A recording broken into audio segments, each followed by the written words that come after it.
All right, looks like we're live. And I am here, as I frequently am, with the knuckles and the tails to my Sonic, Artistic Layman and Undertow. How you doing, guys? Which one of us is Knuckles and which one of us is Tails is determined by a D20 roll. All right. So we got a lot to talk about this week. A lot I want to get into.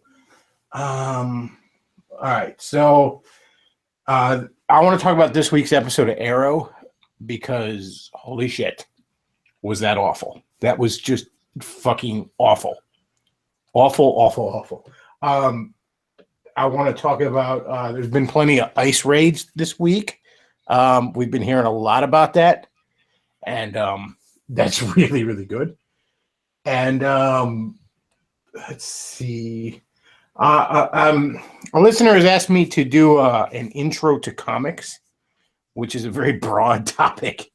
But I think I am gonna talk about two different kind of Marvel Comics like franchises, or well, one's sort of too small time to even be considered a franchise. But I do want to get into some rambling about comics, as well as some recommendations if you're looking for maybe some superhero stuff to read. Let's see. We're going to be talking about probably talking about Tommy Sotomayor and the Anal Atheist recent feud. And let's see. And of course, I think we're going to start with talking about the wonder that is Trash Dove and that saga, that absolutely delightful saga that has taken place here. And look, Trash Dove has decided to join us. Yeah, Trash Dove joining us here in studio. Okay, so I understand these things. Oh, I like that one. Of course you do, you fucking weed. Yeah. Anyways, so here's the story with Trash Dove. This is sounds like a Baka Gaijin to me. This is a sticker packet that Facebook has had, and the sticker packets are just those little things that you can download almost always for free, and they're just little visual replies. Like a lot of people use the Pusheen ones. Here, those of us on the more alternative right-wing sections of the internet might use that Pusheen helicopter one a lot. But it's that kind of thing. So it's these little stickers with this purple pigeon called Trash Dove. And specifically the headbanging one is the one that gets used last. So some Trump fans, some alt-right types decided, hey, what if we were to make this like a new Pepe? What if we were to just fucking spam the shit? And don't get me wrong, this thing had taken off a little bit before that. It kind of blew up in popularity. I guess the popularity started in Taiwan, but being Facebook, it sort of went worldwide. But some alt-right types decided this is the new Pepe. Forget Keck. We're all about Peck. And they decided we're going to spam the fuck out of left-wing Facebook pages with this thing.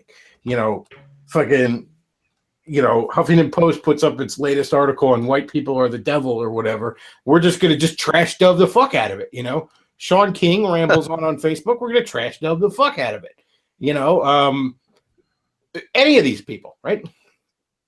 Well, the predictable thing happened. Within a week, we got, within days of this taking off, we got articles from left-wing E-rags, a couple of which were like Trash Dove is a hate symbol, and then even catching on like the alt-right is trying to gaslight us into thinking Trash Dove is a hate symbol. Please continue making our points for us. Meanwhile, we're all just sitting here like dance, puppet, dance. I mean, there's nothing we can do Mickey Mouse next. We can do fucking Donkey Kong. Yeah. All right, we can do anything. We could do the fucking. We can make the old 90s Taco Bell commercials with the Chihuahua about fucking deportation. We can do any of that shit now. Yeah. And a pretty good idea. Therein lies the thing. We set the narrative. That's where we're at right now. We are leading this dance. For the right wing of things is leading the dance for the first time in my lifetime, for the first time in my father's lifetime. We are the music makers, and we are the dreamers of dreams. Wow, Hitler had the coolest pigeon ever. This has been, I mean, there's not even much to say on it, except it's just been remarkable to watch. Occupy Democrats, which is one of the biggest left-wing Facebook pages, which, by the way, if you ever go there, you will be astonished at how weak leftist meme game is. Also, you'll probably catch something. Your computer will catch the AIDS. But yeah, they were one of the earliest targets of sending the birds. Oh man, it's like it's not. I can't even gut laugh at this anymore because it's just so surreal. I mean, oh, wow. Don't forget that the Hillary Clinton campaign. Now, I don't know if she wrote this because who knows if they got her on the right drug cocktail to fucking be coherent enough to type anything. But somebody officially at her campaign wrote an article about how Pepe the Frog is a hate symbol. Mm-hmm. A candidate for the president of the United States on one of the two major parties campaigned against a cartoon frog. Yep. I want it so bad for her to bring. I want it so. Go ahead. Not only is this delicious, we're the gremlin on the wing of the plane. We're actually there when they're freaking out and everyone thinks they're crazy. I want it so bad for her to bring it up at the debate. I want it so bad for her to start talking about fucking Pepe so that Trump could just look at her and be like, what the fuck are you talking about? We're having a presidential debate and you're talking about Kermit the Frog or something? What are you on? Like that would have shot Trump up 10 points right there. Why isn't he 50 points ahead? Yeah, why isn't he 50 points ahead? I mean, look, there's not a lot I can even talk about for Trash Dove here because, a lot has been said. And what do you even say? It's just, wow. But I had to bring it up. I had to bring this up because I can't even. Literally. Yeah, literally. I can't even. Wow. But yes, next time you're on Facebook and you see some leftist spouting off some horse shit, you just hit them with the old Trash Dove. Yeah. And maybe they'll kill themselves because their amygdalas are that broken. Oh, if only we were so lucky. Speaking of broken amygdalas, I just thought of this, Luke. I don't know if you can bring this up. Fucking Sarah Silverman was on Twitter, and because she was busy doing that instead of being an entertainer. And she went on Twitter, and I guess she had walked outside and saw this fucking symbol that like utilities use for like construction and shit like that was spray painted on the sidewalk. And she's like, is this supposed to be a swastika?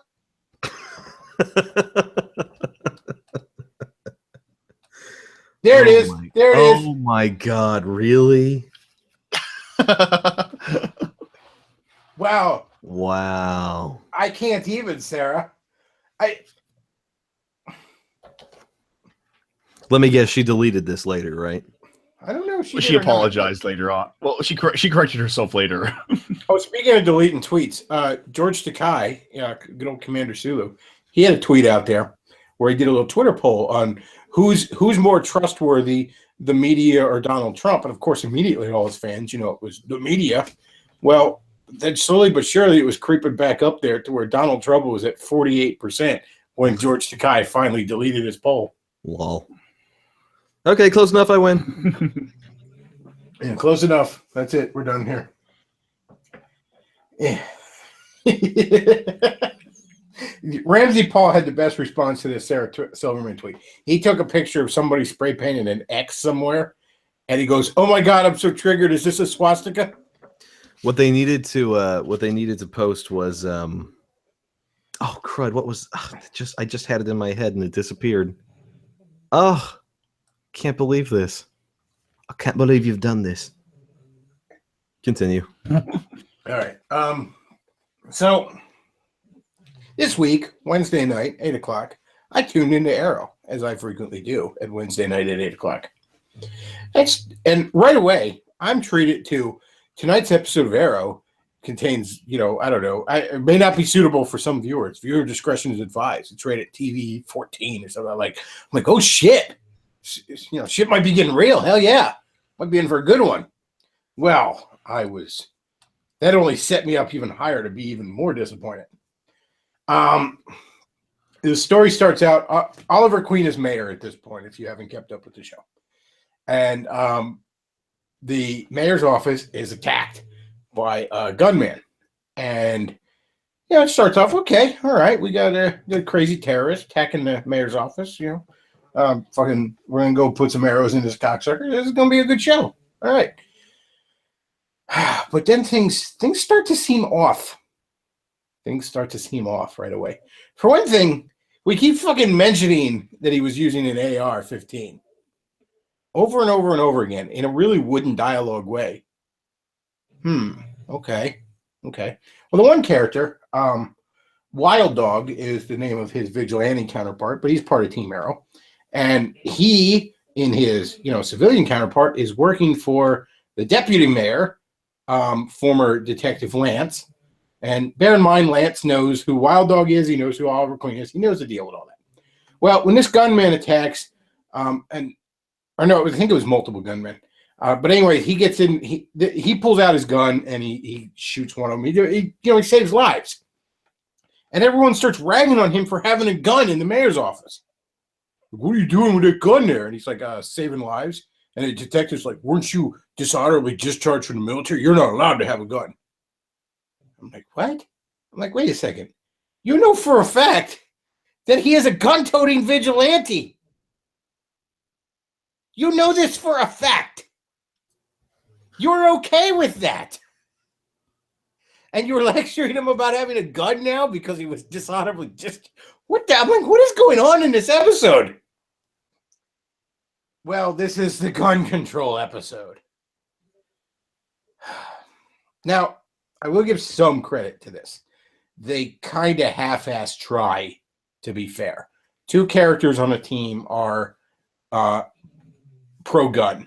Of course, they're the fucking unhinged, borderline psychotic characters, but whatever. At least somebody's voicing fucking reason here. The problem is, even if this was 100% balanced, what this episode does not do is actually fucking tell a story. This is a gun control debate first, storytelling a distant second. That second place is back over the fucking horizon. I did not twice. Yeah, I have loved this show since episode 1. This is the first episode I didn't finish. Because I was like, you know what? I'm done. I'm like 25 minutes into it. I'm like, done. I just threw up my hands. Done. Ant Dude has a review of Kirby Triple Deluxe. I think I'll watch that instead. It was staggeringly bad. And again, never mind even the politics of it. None of it made sense from a character standpoint. None of it. I am not about to be fucking lectured on owning a firearm or gun violence by a show about a motherfucking vigilante who has routinely and frequently acted as judge, jury, and executioner. Oh, and this was another great line. This was so stupid. He was using a bow, though, and that's not loud and scary, so it's okay. Yeah. This line was so stupid. So, Mr. Terrific, who is, of course, a faggot in the show. But you know what? I'm willing to overlook it because they've never really shoved it in my face too much. Okay, fine. I'll give you a pass on that one.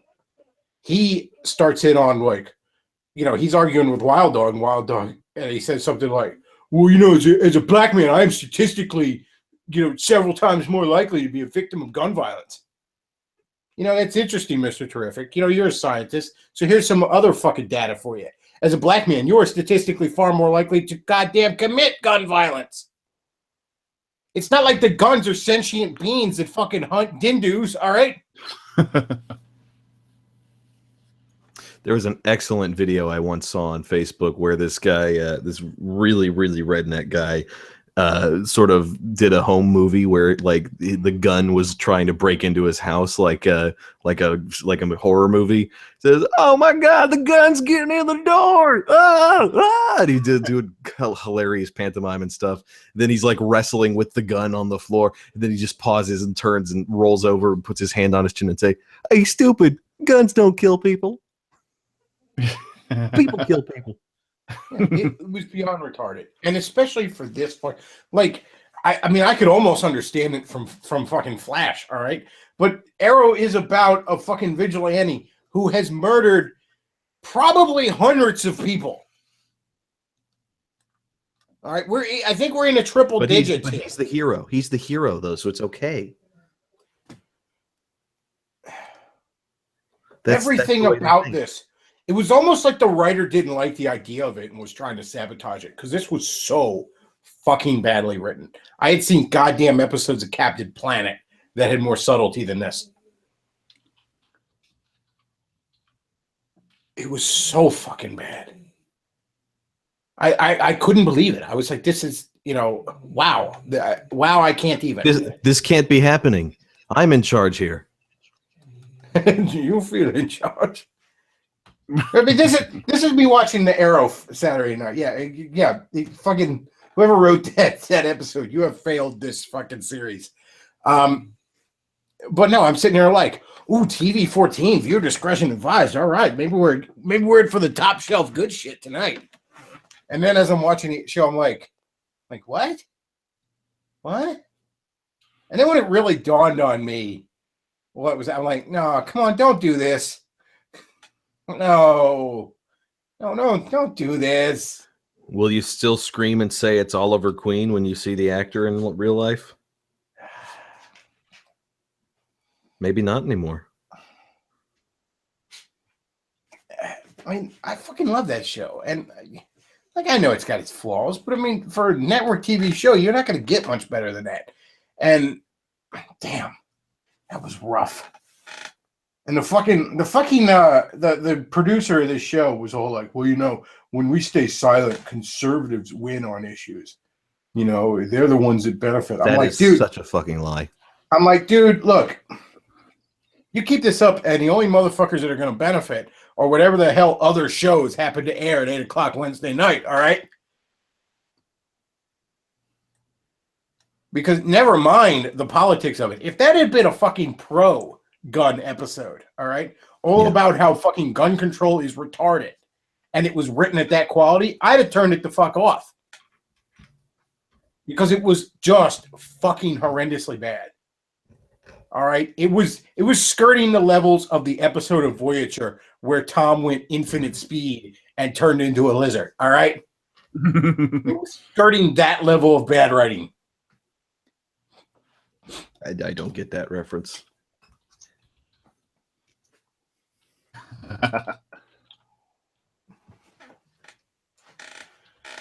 So yeah, that was disappointing this week.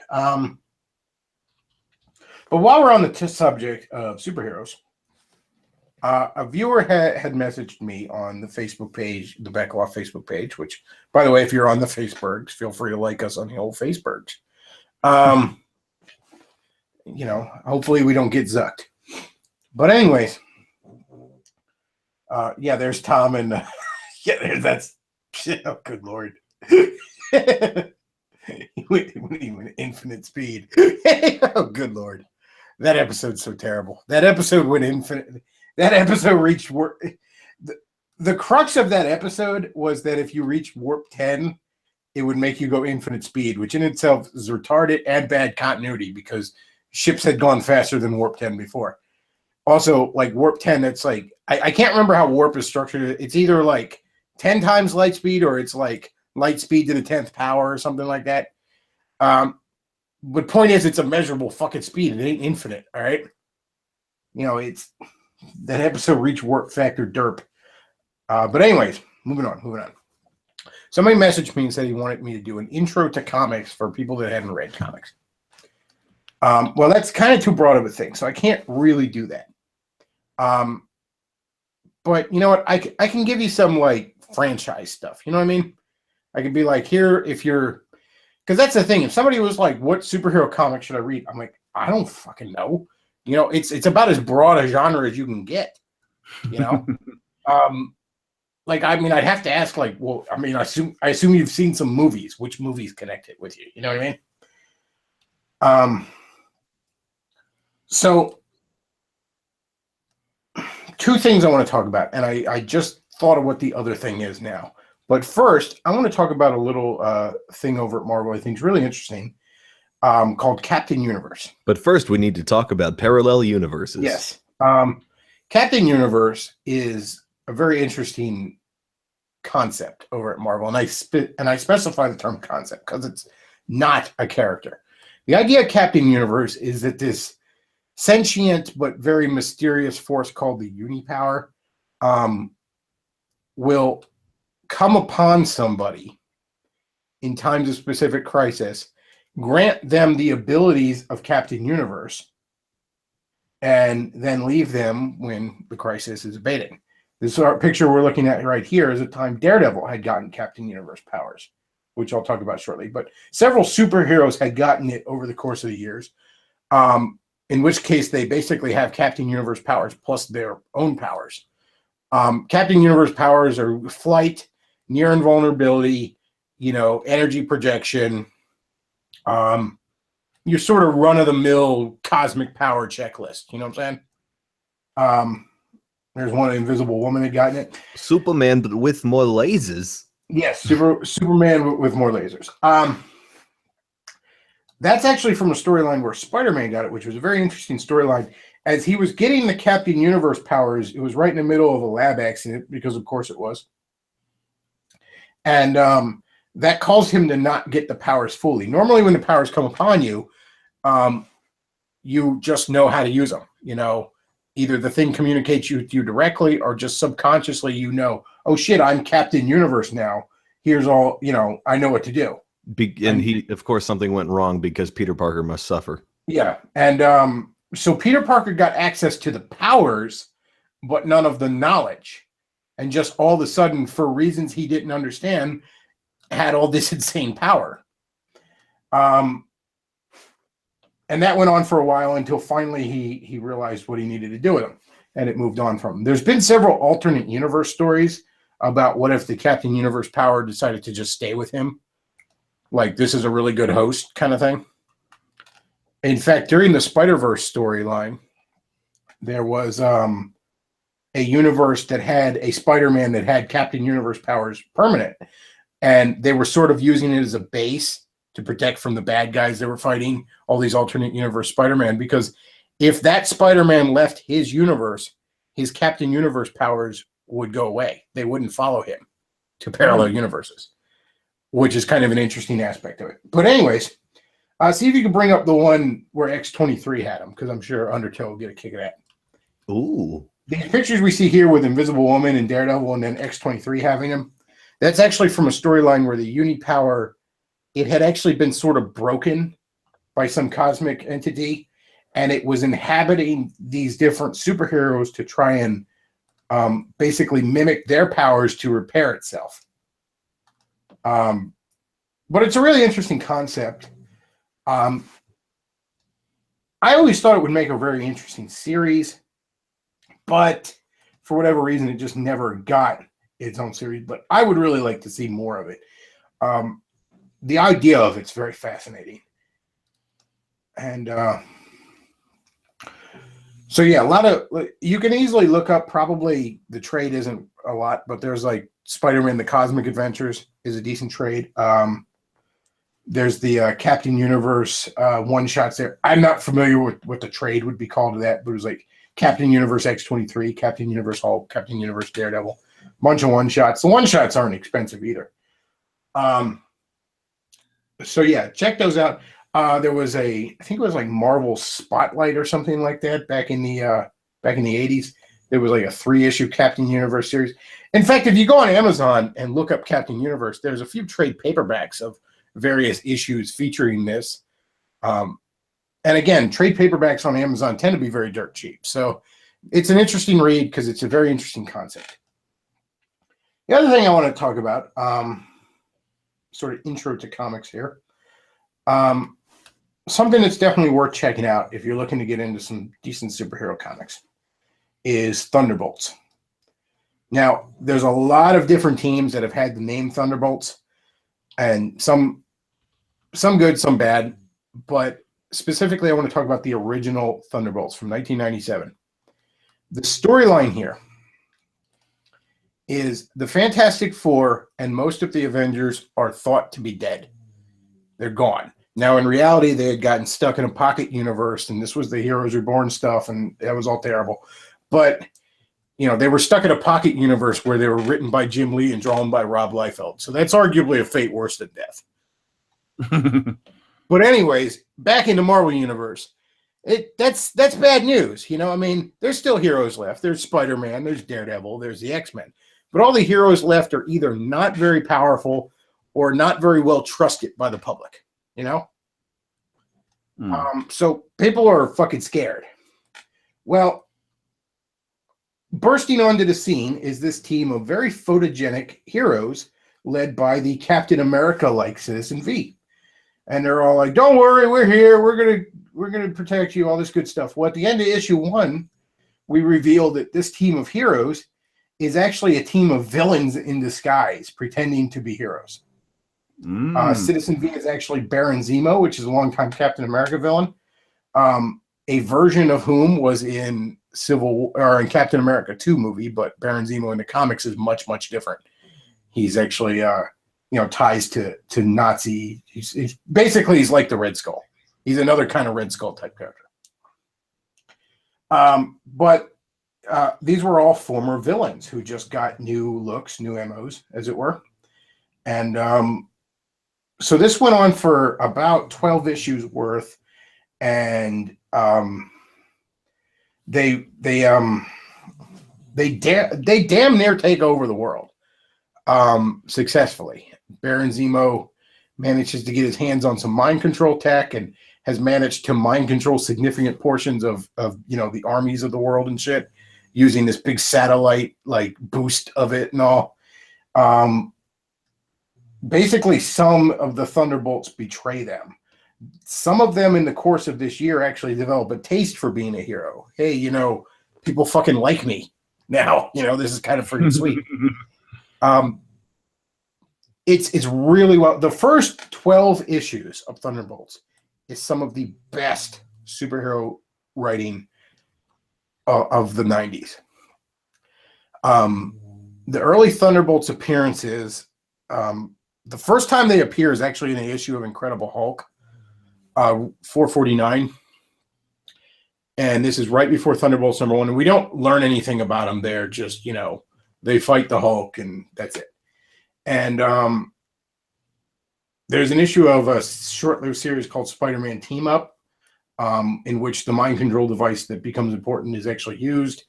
And it's kind of important to Mach 1 is the character that looks sort of like a humanoid jet. It's sort of important to his developing a taste for being a hero. But like I said, these are some of the best superhero books you can read in the 90s. The 90s books get a bad rap, and partially very well deserved. But Thunderbolts 1 through 12 is damn good. And there was a 1997 annual, which is also really good, which actually tells the story of Zemo putting together this team.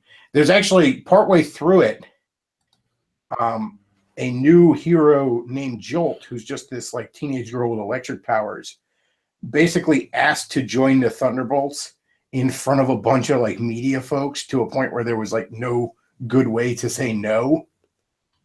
So they kind of let her join and be in their their headquarters, and this forces them to keep up their roles 24/7. It further solidifies the taste for it that some of them develop. But yeah, Thunderbolts is some of the best superhero stuff you can get in the 90s.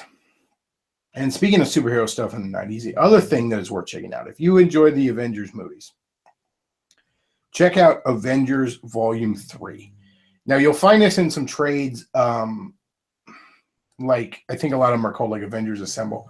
But the creative team was Kurt Busiek and George Perez, which is probably the single greatest. And this wasn't even their first run on the title, but that is easily the single greatest team the Avengers has ever had, creative team.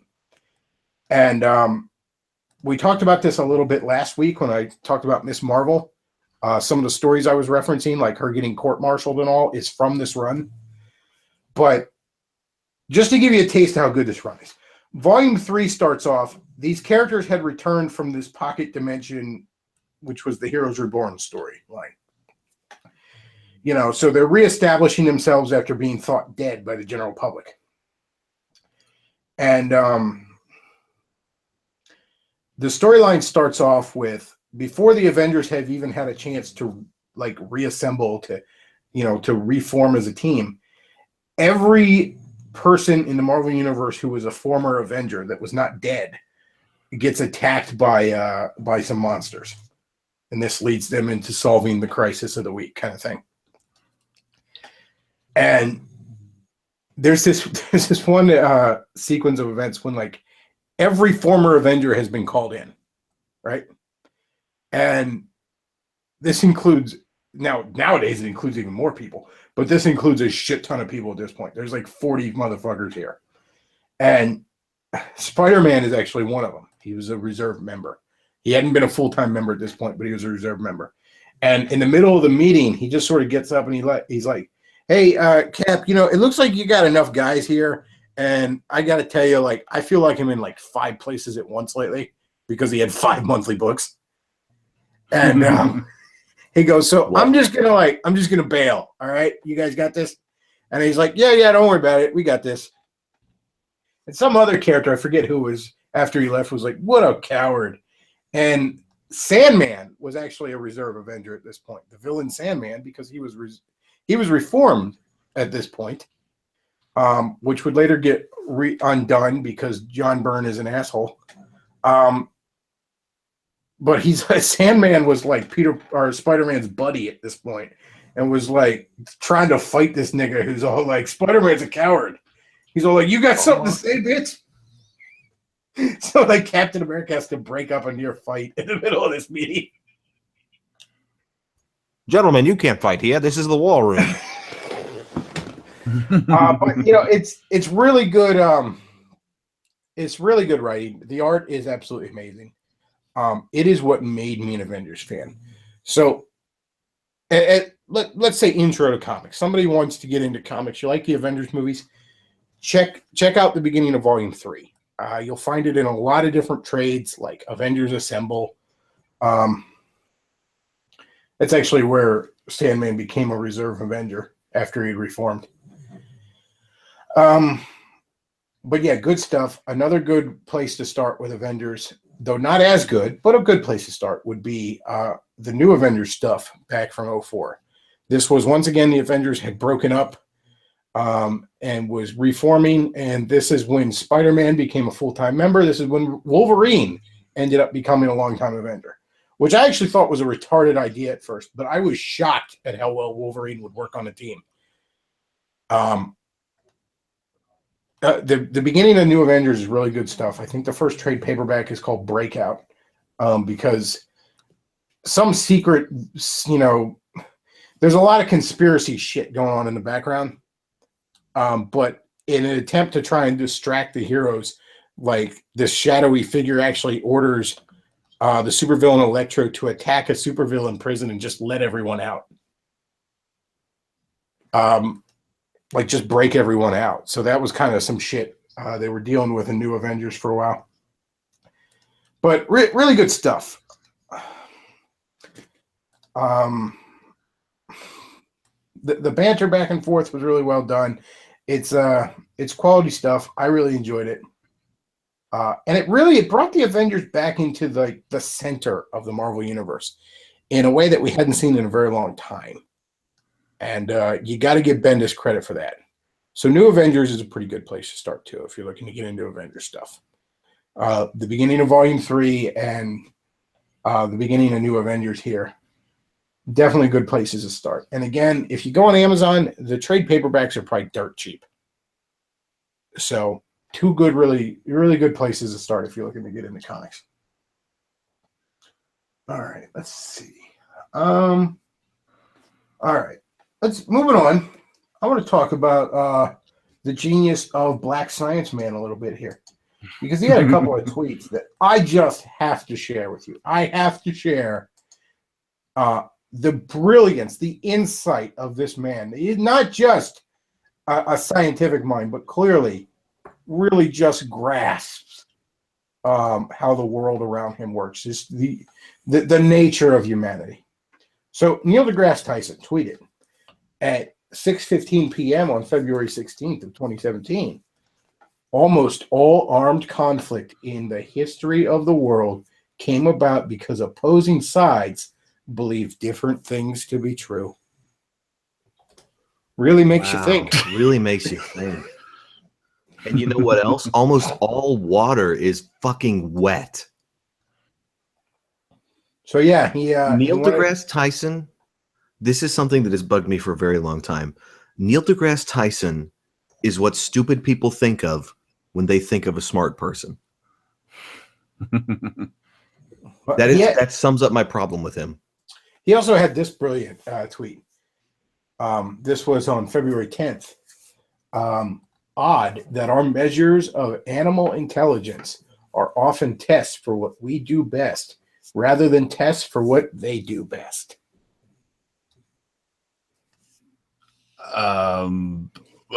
What? Intelligence is defined as something human. So yes, that would be a way to test intelligence. No, and look, I'm not saying IQ tests in general are flawless. You know, it's you can definitely get blurry around the edges. Listen, crows make tools and figure things out. They can solve puzzles. They can do all kinds of cool stuff. They're pretty smart. I think we can accept that. Yeah, look, when we test the intelligence of animals, we are testing for raw cognitive ability, things like problem solving. Okay? We're not testing whether or not it can fucking read, all right? Because even if it possessed the intellect ability, it's never been taught to fucking read. A human being can't read until he's been taught. Okay? So this again, these are like just stupid shit that he thinks sounds deep. So, and you know, the thing is, I don't think Neil deGrasse Tyson is a bad guy. I think that he just is no, I can't. I don't even think he's look. I mean, a lot of people would look at that tweet and say, "Oh, what a dumbass." I don't think he's a dumbass. Okay, you know, the man's obviously an educated man. I think the man's obviously a bright man. I'll tell you what Neil deGrasse Tyson's fucking problem is. Somewhere along the line, he started to believe his own goddamn hype. That's what this man's problem is. All right. Yes, and that's why I've gone from I used to like him when he was fairly unknown, but now I can't stand him anymore.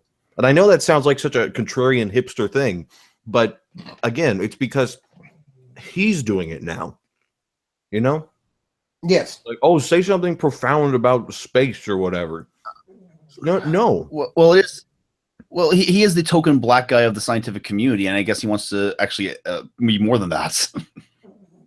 That's not, that's not really fair. He can be more than the token black guy of the science community, but that's what he is because of the society we live in. Oh, isn't it great that our science man is the black guy? And he could be, and he's a genuinely smart person and an actual scientist that does scientific things. Yeah, I mean, he's definitely smarter than fucking Bill Nye. Parade him as. You know, he's definitely, probably a whole, standard deviation ahead of Bill Nye. All right. But the problem is he's decided to become just a pop culture fucking phenomenon. Like, that's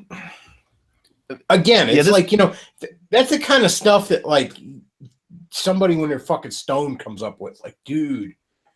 Can someone explain this one to me? How do you think he came up with it? If a football were a sun at 50-yard line, Earth would be 15-yard line, Pluto a quarter mile away. Get over it.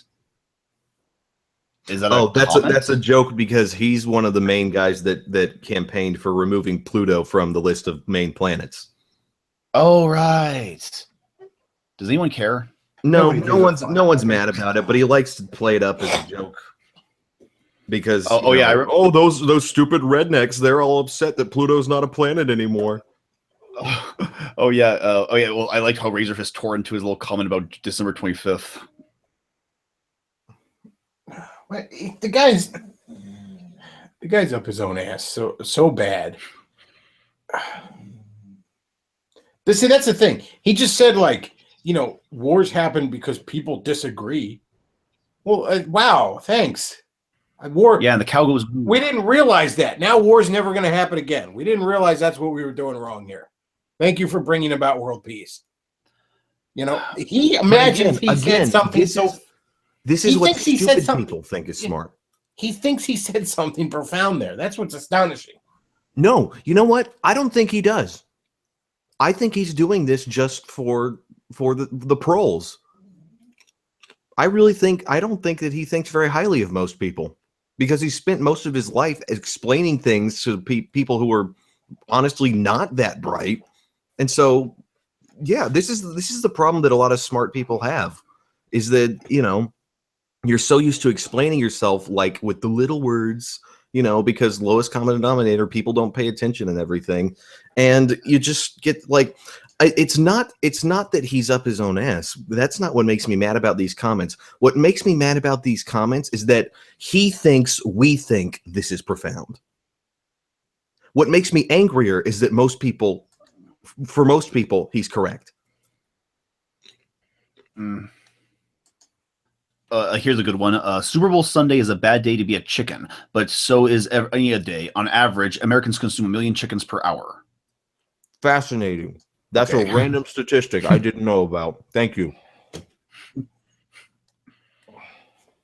Now, if he wanted to actually say something that most people wouldn't realize, he could say something like, the interesting thing is because we eat chickens, there's more chickens than there would be otherwise.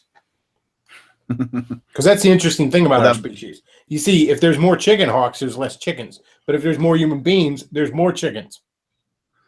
Yeah, but that's giving too much sympathy to capitalism there. Luke, scroll down just a little bit more, please. On what?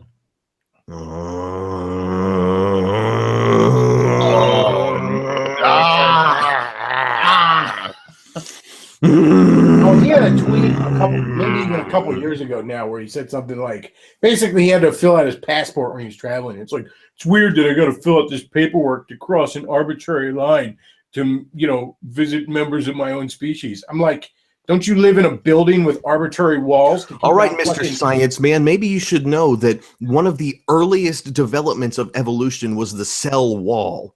Divisions literally made all of life possible except for prokaryotes. And I don't think the prokaryotes went anywhere particularly interesting other than the benthic zone of the goddamn ocean.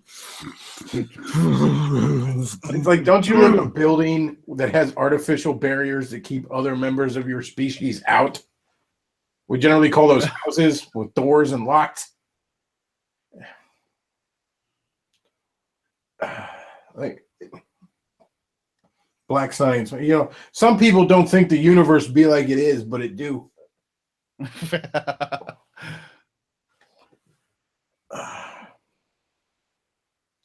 Well, let's move on to talk about a black man that actually does have his fucking shit together.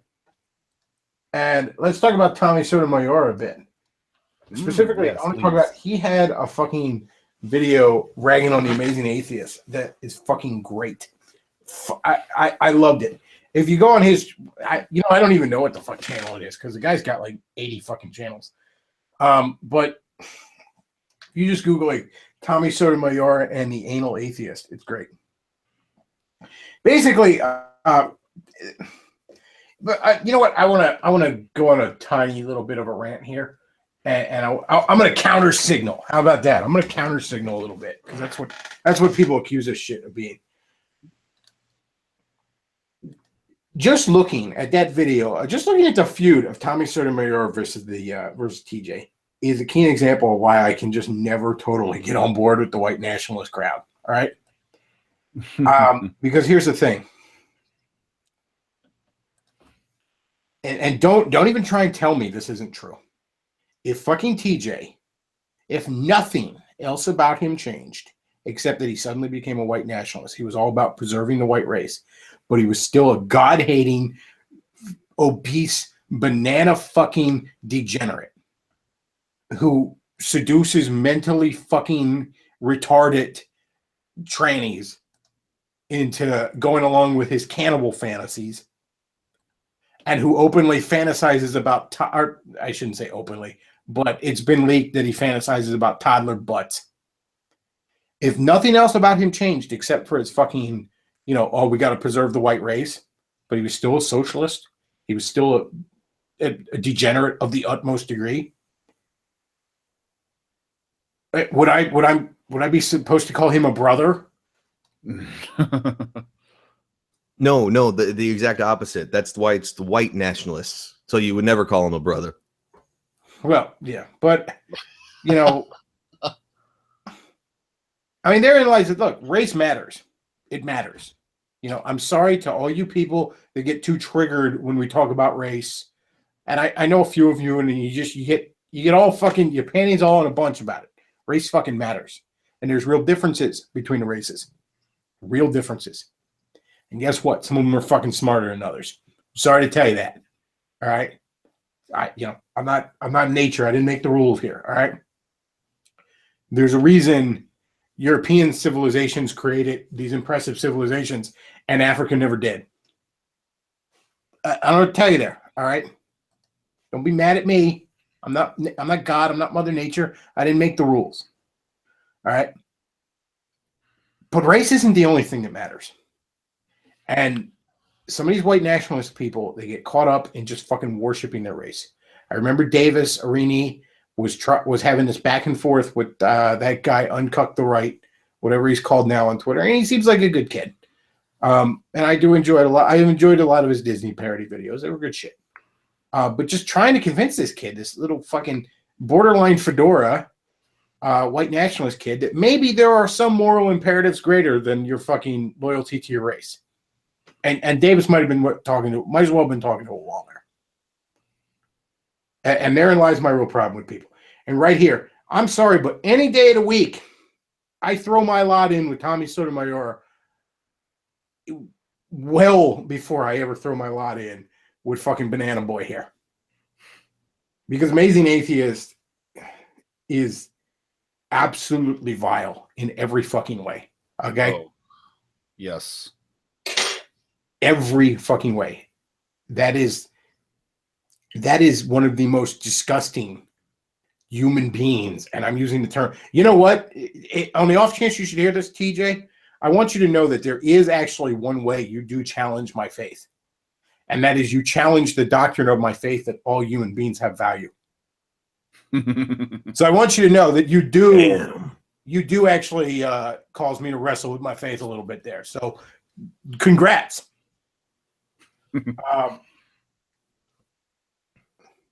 But anyways, Tommy Sotomayor had this fucking fantastic video. TJ had gone after him a bunch of times because TJ gets triggered by anyone that's an actual fucking man. So, he's playing all kinds of Tommy Sotomayor videos and bitching about it. Well, good old Tommy Sotomayor filed a DMCA against it. And he actually had a song in this video where he's like, I filed a DMCA. And Tommy's actually got a good singing voice, not like my fucking tone-deaf ass, all right? But he was all like, what, boy? Why you all on my nuts? I said, what, boy?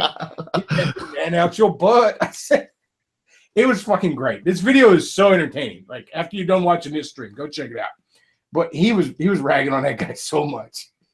It was so fucking hilarious. The one line that was so great where he's like, and this is why TJ doesn't have a leg to stand on or a banana to sit on. But basically, he's like, just leave me alone. Leave me alone, you fucking degenerate.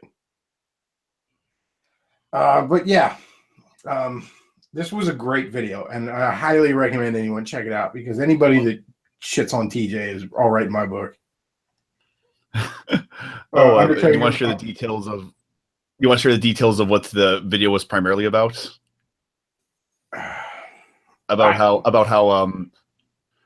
basically well, apparently he wanted to raise money to sue Tony Sotomayor, and so he asked people for the money. Yeah, this was great. So TJ and his sidekicks, as Tommy calls them, the drunken piss ants,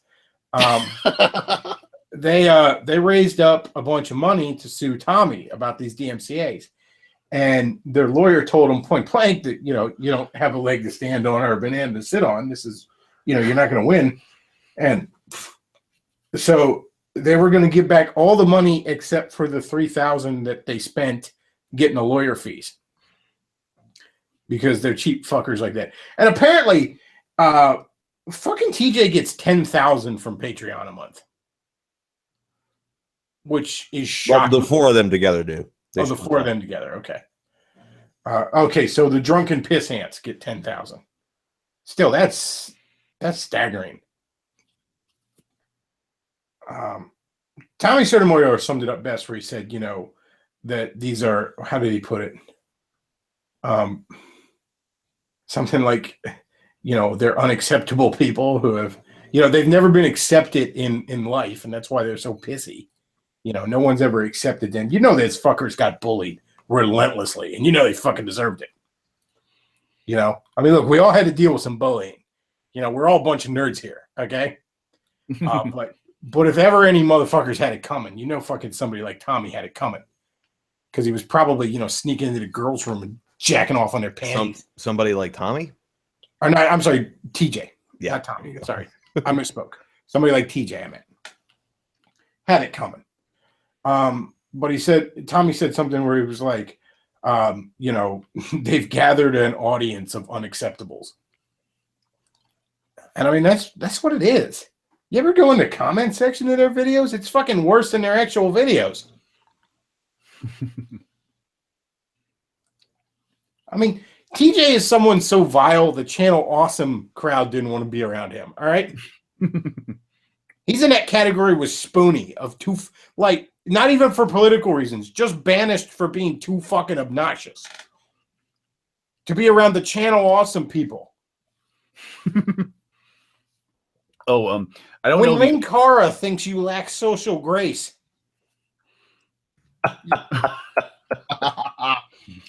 You might have a problem. And this extends all the way to their audience too, because recently I'm subscribed to The Amazing Atheist, and he had a video talking about how the left can win, and he referenced a video that was criticizing his views, and he was able to Photoshop it to show that it was mostly ups, and by the time I got to it, it was all thumbs down. Gee, I wonder what his audience is inclined to do with that. Yeah, that's the only thing sadder than being the Amazing Atheist, being a fan of the Amazing Atheist. I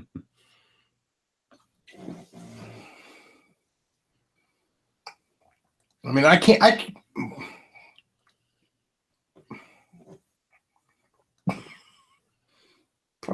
how do you even get a banana up your ass? I don't know. I mean, I know I've asked this on here, but it is staggering to me. Like, how is your asshole that loose that a banana can go up there? Bananas aren't firm, all right?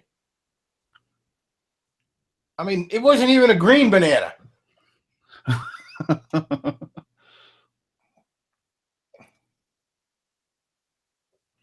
What a fucking vile. And you know what? That leads me into another topic that I wanted to get into here. There's an old saying, and it gets passed around on the right quite a bit, that small minds talk about people, and big minds talk about ideas. I've even heard it amended with like midwits talk about events kind of thing.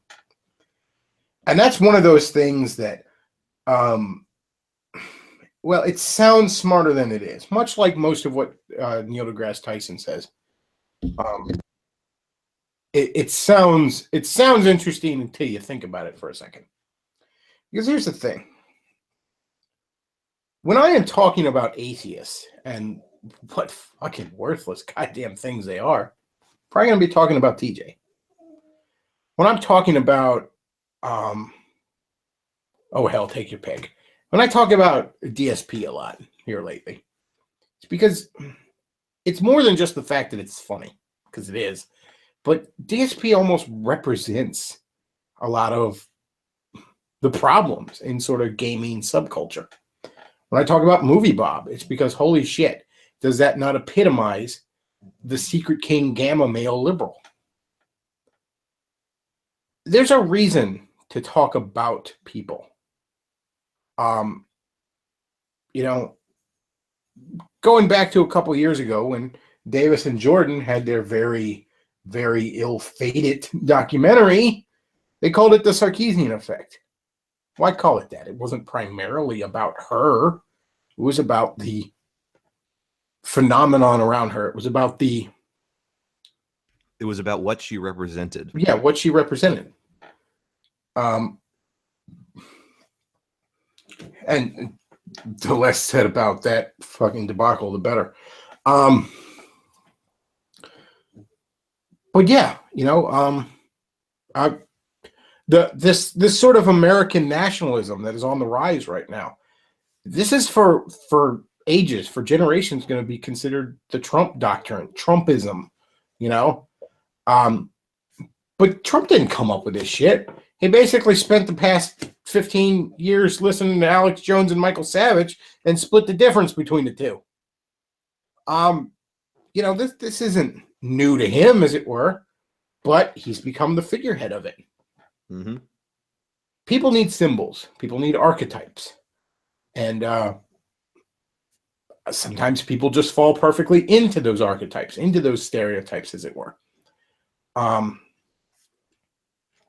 So this idea that like, I mean, look, I get, you don't want to get too caught up in gossip. You don't want to get too caught up in it, you know, and I try and have my fun, but I don't want to get too caught up in the shit.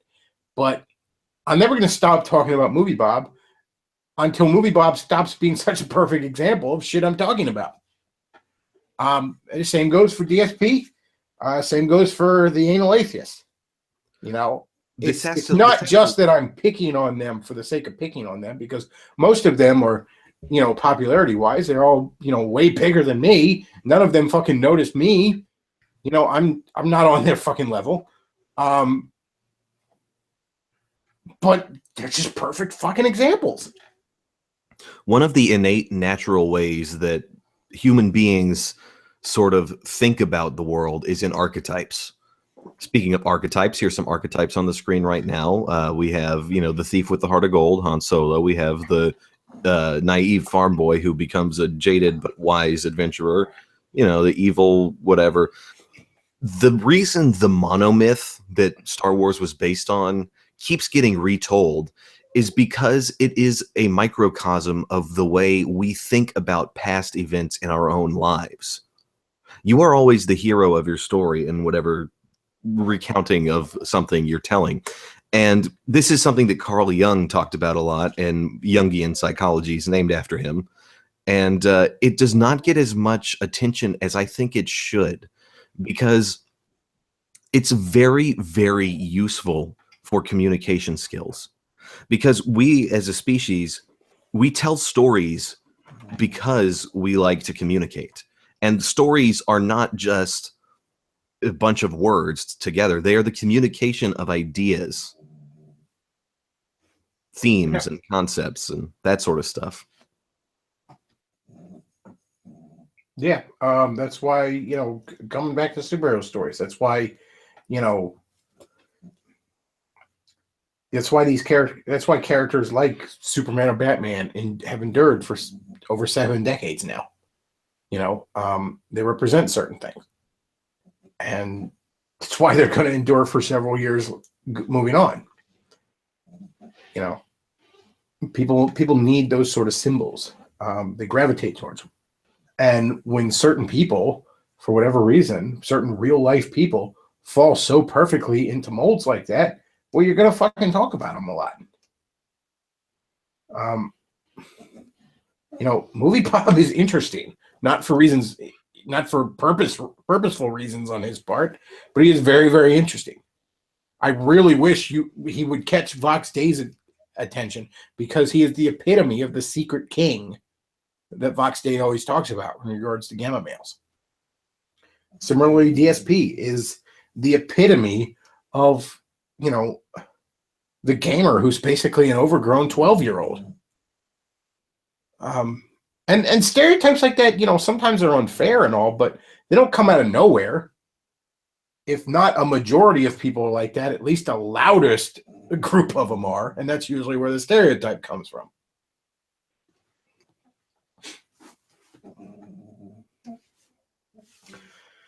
All right. Well, before we move on to some other topics, I want to get our sponsors out of the way.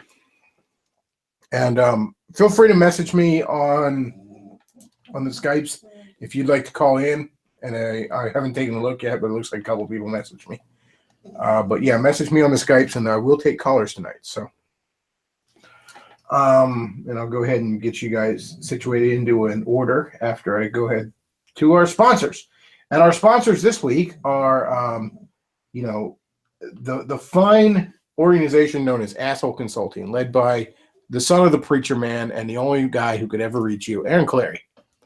And he's going to give you the big brother / fatherly advice that you never got if you're a millennial like us or Gen X, or I'm right at that border of Gen X millennial. But yeah, look, Aaron Clary has lived a very interesting life, very, very wise man, you know, former economist. He went all rogue, halfway off the grid. But he's going to give you a perspective you need to hear. And he charges $100 an hour for Asshole Consulting, which sounds like a lot, but it's not, because you're going to use 10, 15 minutes of his time. It's a little bit more if you want a video, but you don't need to get a video. So, you know, you don't want to pay for the video, you don't need to. But do check it out. He's definitely got a perspective that you need to hear. And also, you'll see our other sponsor, the independent comic Ojo Negro. Written by one of them woke red pill motherfuckers, one of the most red pilled motherfuckers around. Not Mundane Matt though, but no, definitely a great comic book, definitely worth checking out. As I always say, it's available in both physical and digital format, which I think is kind of a big deal. You know, a lot of these little independent comics, they don't bother with the physical thing, and that's a shame, because as Stan Lee likes to say, a comic book, it's like boobs. It's all great. It's all well and good to see it on a screen, but wouldn't you rather hold it in your hands? So do check those out. And also down below, you will see the tip jar where you can send me some motherfucking shekels, because, you know, if you appreciate what I'm doing, supporting me helps me keep doing it. Helps me maybe expand, all that good stuff. You know, if you appreciate the 2 to 4 hours a week of entertainment I give you, I would appreciate a tip. Doesn't have to be a great deal, although certainly I'm not going to turn it down if you want to throw a whole big old pile of shekels at me. But even just throwing $2 my way is greatly appreciated. And if everybody does that, that adds up. Also, I'm halfway tempted to start an Amazon wish list, because every motherfucker has an Amazon wish list out there. Now, my initial thought, like, you know, the mundane Matts of the world have that, is that sounds, I don't know. I don't know. It seems like a level of e-begging I'm almost not comfortable with.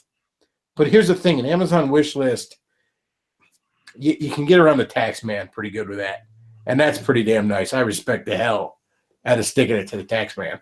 So I'm halfway tempted to do an Amazon wish list. So you know what, chat? What do you think? What do you think? Is that faggy, or would that be something that you'd be? I mean, I don't know. I don't know. You know, I don't know, but. In any regards, donations are appreciated. That helps me keep doing what I'm doing. And if, you know, you can't send any donations my way, give it the old like, comment, subscribe. That helps this channel grow. All right. So I'll go ahead and check here in a minute on callers coming in. But you know what? Here's a quick article I want to get into. Luke, do you have that article on the gentleman with the 9,000 images on his computer? Do you have that handy by chance?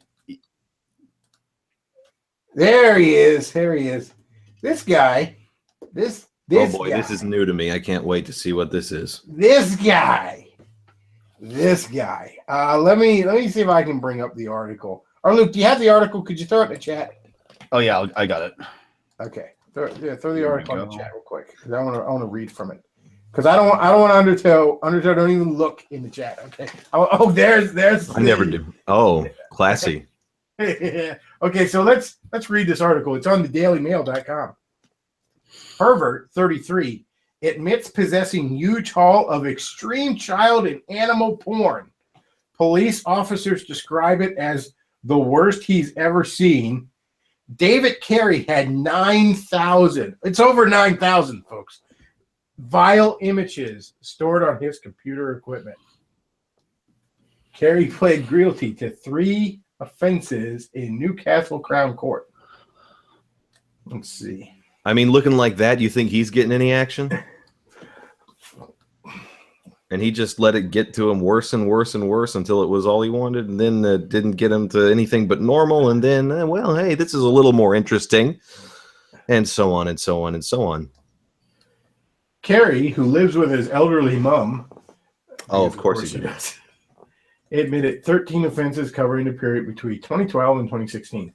Prosecutor Emma Dowling told Newcastle Crown Court the officer gives a full description of the images, which he says were some of the worst he'd ever seen.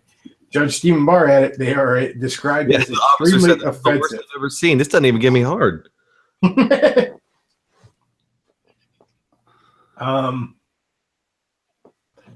So, okay, look, it's easy to have a big laugh at this guy because, yeah.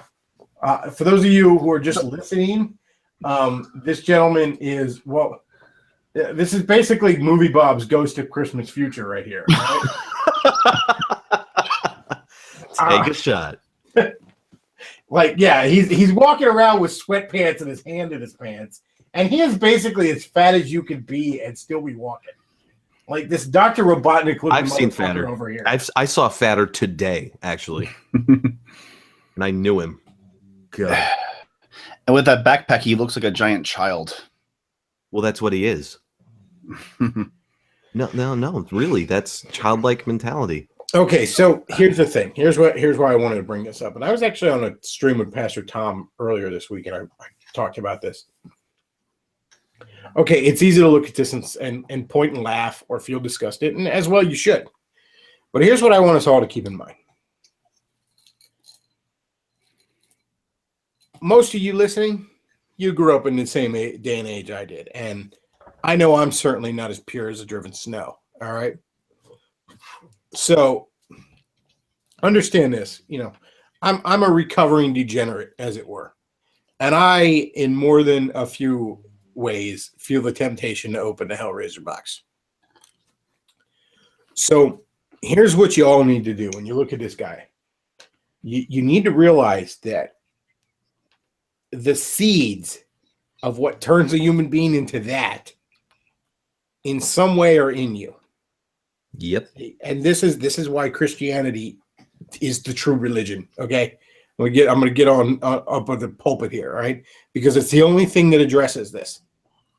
Everything else just tries to give you fucking rules to live by, but it doesn't address that there's a part of you that's like this guy. All right. And it might not be sexual stuff. Might not be. But that is a pretty common sin amongst our species. But there's a part of you that wants to open the Hellraiser box one way or another. And that's what you need to look at when you see this guy. You need to realize that, there but by the grace of God go you. Maybe, you just, whatever. You had better family. You had maybe a bit stronger will to break bad habits, whatever. But there's a part of you that's like this. All right. And I'm not saying everybody's a pedophile deep down inside. Don't take me too literally. Don't be autistic about this shit. That's not what I'm saying. And it's the same when you look at Amazing Atheist. Okay. Because anybody with a fucking soul that isn't shriveled and black and nearly dead looks at Amazing Atheist and recoils in disgust. As well you should. You're supposed to have that, all right? But you need to understand. And this, pardon me, I think I caught DSP's gout. But you need to understand that that's why That's why you need the blood of the lamb here, all right? Because there's a part of you like this.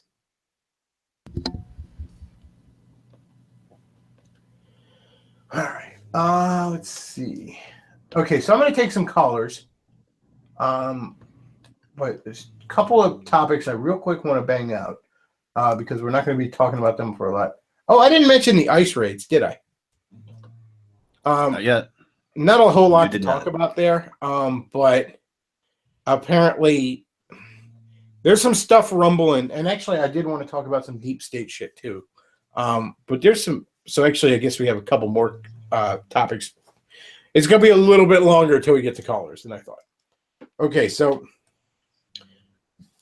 pardon me, there's two things rumbling under the surface that are very interesting. Number one, there's been more ICE, the Immigration Bureau. There's been more raids, sort of low key, although some liberals are bitching about it. But there's some fucking deportations going on right now. And the other interesting thing is there's some pedophile rings getting busted. Oh. There's some possible rumblings to Pizzagate going on here. Few pizza parlors getting closed down. Yeah, there's a few pizza parlors, and so there's some stuff brewing just under the surface here that I think is going to come to the surface in a big way here. So I do want to get into some talking about some deep state stuff here, but first some later topics. Well, it seems to me like the deep state is under attack. Well, they're on the attack right back. First, some lighter topics. Okay, so I went to a comic book store in Delaware today, and Delaware, yes, Delaware, land of no sales tax, so that's nice. But not far from me. It's like 45 minutes from me, just because of where I'm living. Anyways, it's a really nice comic store. It's just called the Comic Shop, I believe, this is a really weird thing about comic book stores. I've noticed a staggering number of them have insanely generic names like that. I think it's like they can get away with it because usually an area only has one comic book shop. But I mean, names like the comic store or the comic book shop are actually common fucking names. But anyways, this place is fucking paused in an egg hole. Something fierce. Luke, there you go. So we got a Black History Month section, because of course we do. Basically, right next to it, I think you'll go to the next picture, Luke. We have a comic book adaptation of Margaret Sanger's life story. Which is very amusing to have that next to the Black History section. I almost laughed out loud. Does this have the part where she talks about wanting to exterminate black people? But also we had the pause section. Now you can't quite see it because there's just no way I could get the picture to go. But like that says gay display or something. And then down here you'll see the additional gay flag for non-binary gender identities that are not strictly masculine or feminine. Jesus Christ. Deliver me from which this much evil. much like superpowers or other things that don't actually exist. Wow. I think there was also I don't know if I got the picture, but there's also like one of like pansexual writers. And I'm like, okay, first of all, if you identify as pansexual, just know that you're making up horse shit, okay? Just know that you're doing that. Because look, the morality of it aside, there's three fucking options on the table here, people, all right? There's bisexual, there's homosexual, and there's heterosexual. Never mind what's right or wrong. And bisexual is just gays who are indecisive, so those really are just only the two. three that exist, okay? You can either like penis, you can like vagina, or you can like both. That's it. That's all there is. In fact, here's a handy chart for all of you. Little audio list here for you to keep in mind. Here's the definitions. Heterosexuals are people that are attracted to the opposite sex. Homosexuals are people that are attracted to the same sex. Bisexuals are people that are attracted to both sexes. Pansexuals are people who are attracted to attention. Woo. So this was a funny little thing I did this afternoon. It's actually a really nice store. I got to give it credit. The people there are really nice. It's got a really good selection of stuff. I enjoy going through it once in a while on a lazy Saturday afternoon if I got nothing else to do. But it is increasingly paused, which has convinced me that I need to wear my Trump hat next time I go. I just got to do that. I got to wear my Trump hat, and I got to make a purchase, and I got to see if I get shit at the counter. They have a really nice dollar bin too. Like really good issues that of stuff, but just kind of a little beat up. Really good reading copies of good stuff. All right, the other thing I want to talk about before we get into the deep state shit, and then we will get to callers. Yes, we will get to callers, folks. Message me on the Skypes if you would like to call in, and I will get you on the list. Pardon me. Seriously, I've caught DSP. I've made fun of DSP's gout too much that the fates have punished me with a little bit of coughing fits. I've been playing Ocarina of Time on the 3DS because it just got I don't know if it just got available. I think it did just get available this way. There's a 3DS remake back in 2011, which basically they change almost nothing except some of the hidden caves and shit, I think. But they upgrade the graphics, and it just got released under like the player select, which means it was only $20. Well, more importantly, they made the controls a lot better, especially for the inventories. Yeah, I do really like how the controls are. So I haven't played it in a few years, and I thought, okay, I'm gonna play through it. Now look, Ocarina of Time, definitely one of the best video games ever made. It totally deserves that. It is a classic. I'm not going to dispute that it's a classic. But as time goes on and I play it again, I am noticing some of the flaws a bit more than I ever had. And the biggest flaw, in my opinion, is that the rupees are pretty worthless. You're going to max out on rupees in a hurry, even when you go on the side quest to get the bigger wallets. Now, to be fair, this is a problem a lot of Zelda games have, where you just have way more rupees than you ever fucking need. It's almost because like the very first Zelda game, it was the exact opposite. Farming for rupees was a whore. Getting yourself 40 rupees together was basically a chore in that game. And it's almost like they went, they just never want to make that mistake again. But the only one recently that like rupees are actually very, very useful is Link Between Worlds. But anyways, Ocarina of Time, it's not just that the rupees are useless. The actual shops are worthless. That's what's staggering. Like, you can get your Deku shield and your Hylian shield at the shops. And I think that's basically where you get them. I don't think you actually find them anywhere else. That's it.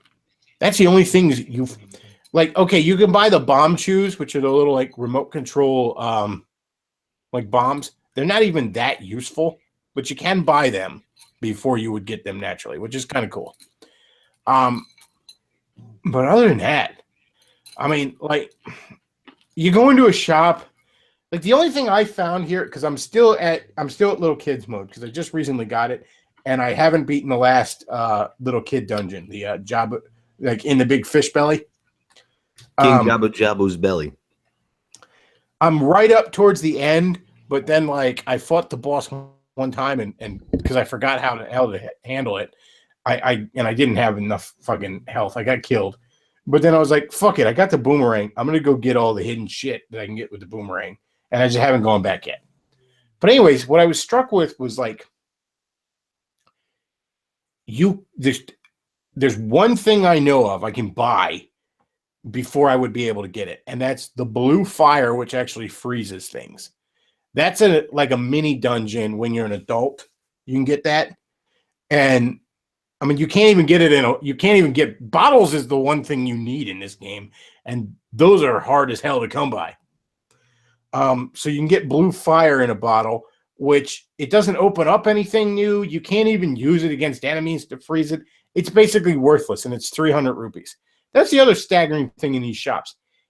Everything is insanely expensive, despite the fact that it's common shit. Like, you go into the shop in the Zora domain, and you can buy a fish to put in a bottle. Now you need a fish to get King Jabba Jabba there to open his mouth the first time.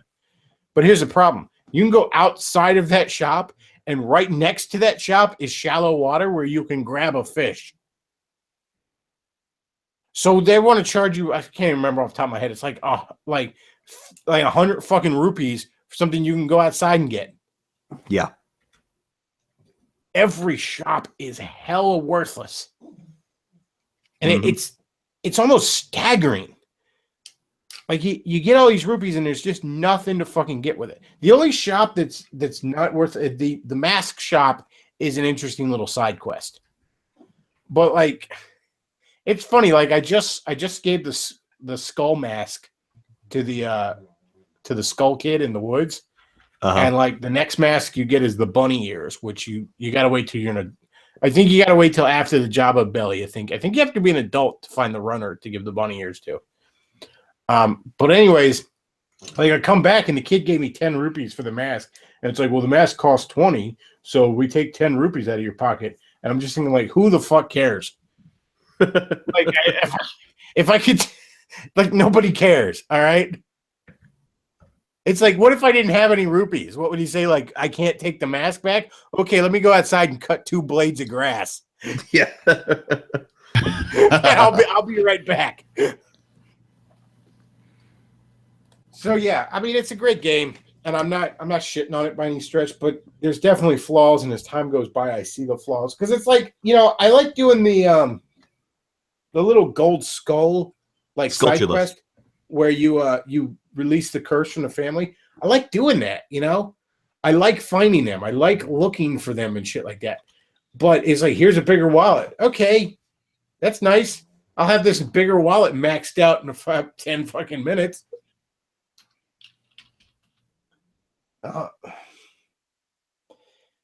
There's definitely some real flaws in that game. But I mean, it's you know, it's hard to deny how fucking awesome it was, especially for the time. I mean, but yeah, I wish there was more shit you could do. It's gear up for the second quest. It's so basically every dungeon's kind of new. It's so fucking like the only thing of real value in this game is bottles. Like that's the only thing you get yourself some bottles and put fairies in them so you can get yourself revived.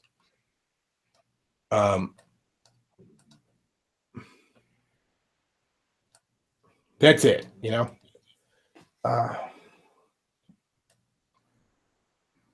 You can't. I don't know. Like I said, I really like the way items and rupees are handled in Link Between Worlds. You can actually just rent most of the items in Link Between Worlds, and if you die, you have to rent them again. So that'll keep you, you know, that makes rupees useful. And then after a certain point, you can just buy them. And once you buy them, I think you can like upgrade them, or maybe even before. I can't remember off the top of my head. But you find these little like squid monster characters, and they're like the babies of this other creature. You're a kid now. And when you find every time you find 10 of them, she'll upgrade one of your items, and so that actually gives you the feeling of upgrading. It allows you, gives you the reasons to explore that, so just giving you the items right away doesn't kind of ruin things. You know what I mean? Because sometimes upgrading the items is really handy. Like you could upgrade the bow and arrow to shoot 3 arrows at a time, which is very handy. Yeah, combat in Link Between Worlds is actually phenomenal. Yeah, like the 3 arrow shot was actually very helpful with the boss in the Sand Temple. Because that would have been a chore without it. But yeah, Link Between Worlds is probably one of the best Zelda games. Definitely, yeah, because it's mimicking the best. I don't know. In some ways, I think it does. I I think it does what Link to the Past does a little better. Comments are going to get very angry for the next few minutes. Yep.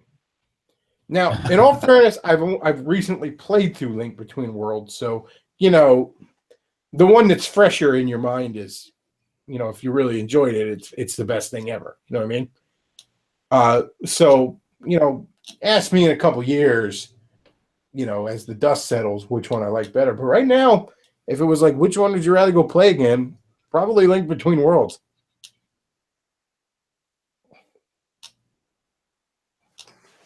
Alrighty. Moving on. The deep state.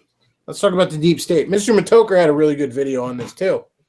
Double O Dipshit. If you haven't checked it out on his channel, definitely worth checking out. He goes into how so many of these deep state connected people, these intelligence community connected people, are basically openly intellectually masturbating about assassinating Trump or having him thrown in jail on trumped up charges. No pun intended. It's staggering. Donald Trump needs to clean house in the intelligence community, something fierce.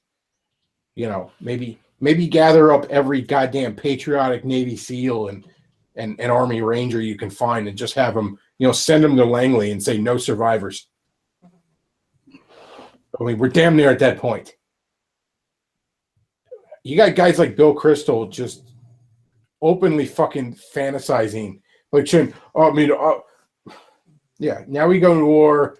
I see this is this guy 20 committee and all. I mean, they're basically openly discussing insurrection and assassination and shit. It's really staggering. Trump needs to go fucking nuclear.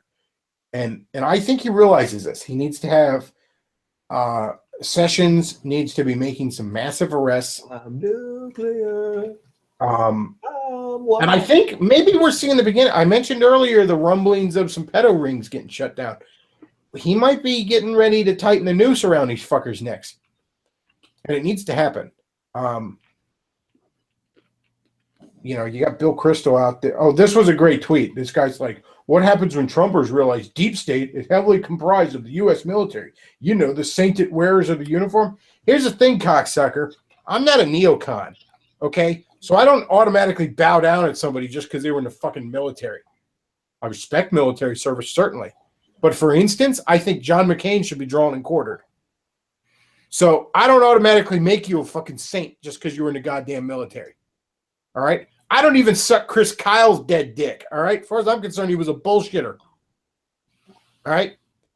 You know, I like that meme where it's like Edward Snowden and Chris Kyle, and it said, one of these men risked his life for your freedoms. The other is Chris Kyle.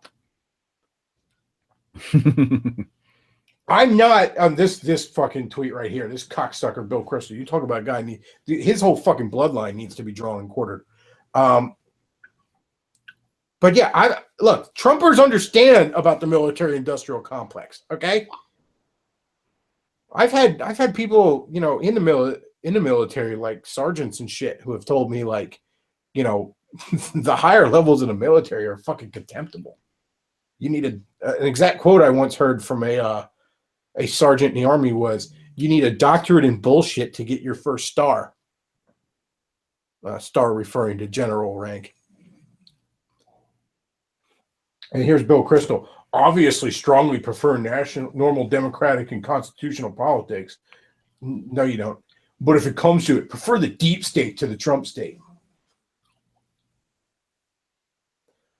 You know, well, I prefer that Bill Kristol be face up when he's in the guillotine, so he has to see the blade fall down. I mean, forgive me if I'm wrong, but isn't the deep state supposed to be like Fight Club?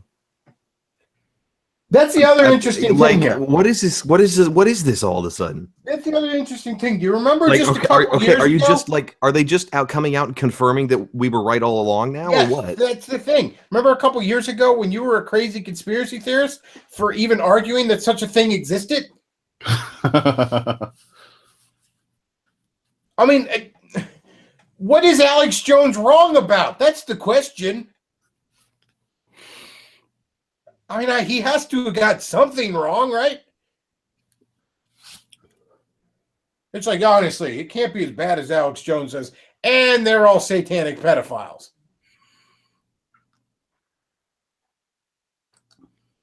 That's what gets. It's not that guys like Ed McMuffin and fucking Bill Kristol believe this shit. It's not that they are this evil and vile that shock me. It's that they are this open about it. Yeah, why would they tweet this nonsense? Would hang these men for saying these things.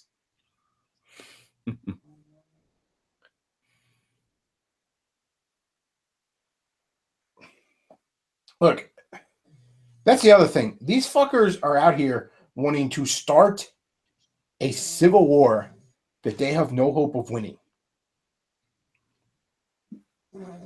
They're that fucking because crazy. their feelings were hurt. They're that fucking crazy. Like Sarah Silverman out there talking about, like, I hope we get a military insurrection, a military coup. Sweetheart, if we get a military coup, it's going to abolish the Senate and declare Trump as emperor. That's what a military coup is going to accomplish. Okay? Because I got news for you. 90% of the fucking soldiers love Trump. They love him. Yeah, the assholes in the Pentagon don't. But do they feel in charge?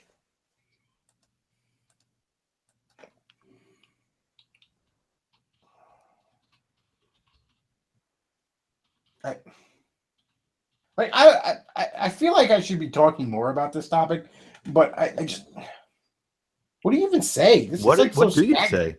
Yeah. I mean, like, I just want to respond to every Bill Kristol tweet anymore. Like, why are you not dead or in prison? Seriously. Like, are citizens still allowed to volunteer to be executioners? Because when his fucking treason trial is done, I volunteer. I'm not sure if they'll accept me because I'm pretty sure I'll have an erection when I do it. Oh. And that's probably inappropriate, but that's how much I would enjoy watching the light dim from his evil cocksucking eyes.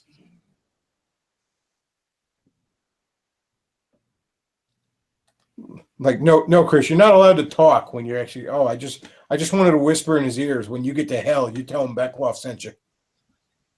Oh.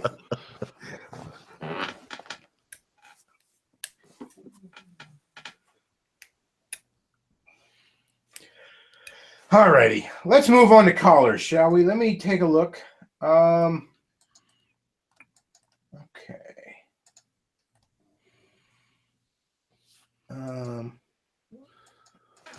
Okay, so it looks like we got 3 callers lined up.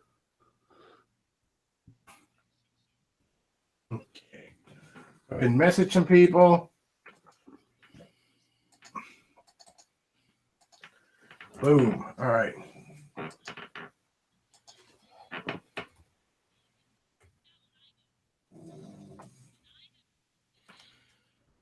All right.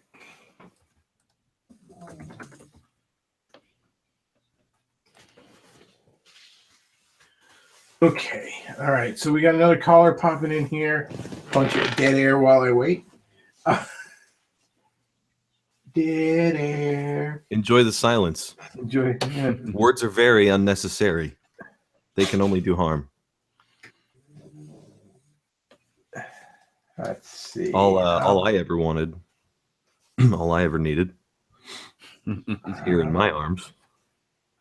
Hey, chat. Should I start a? I'll ask chat real quick because I'm actually looking at chat, and I know there's a delay. Should I start an Amazon wish list, or is that too faggy? Am I going to be like Mundane Matt, where I'm all like turn off that pesky ad block if I do it?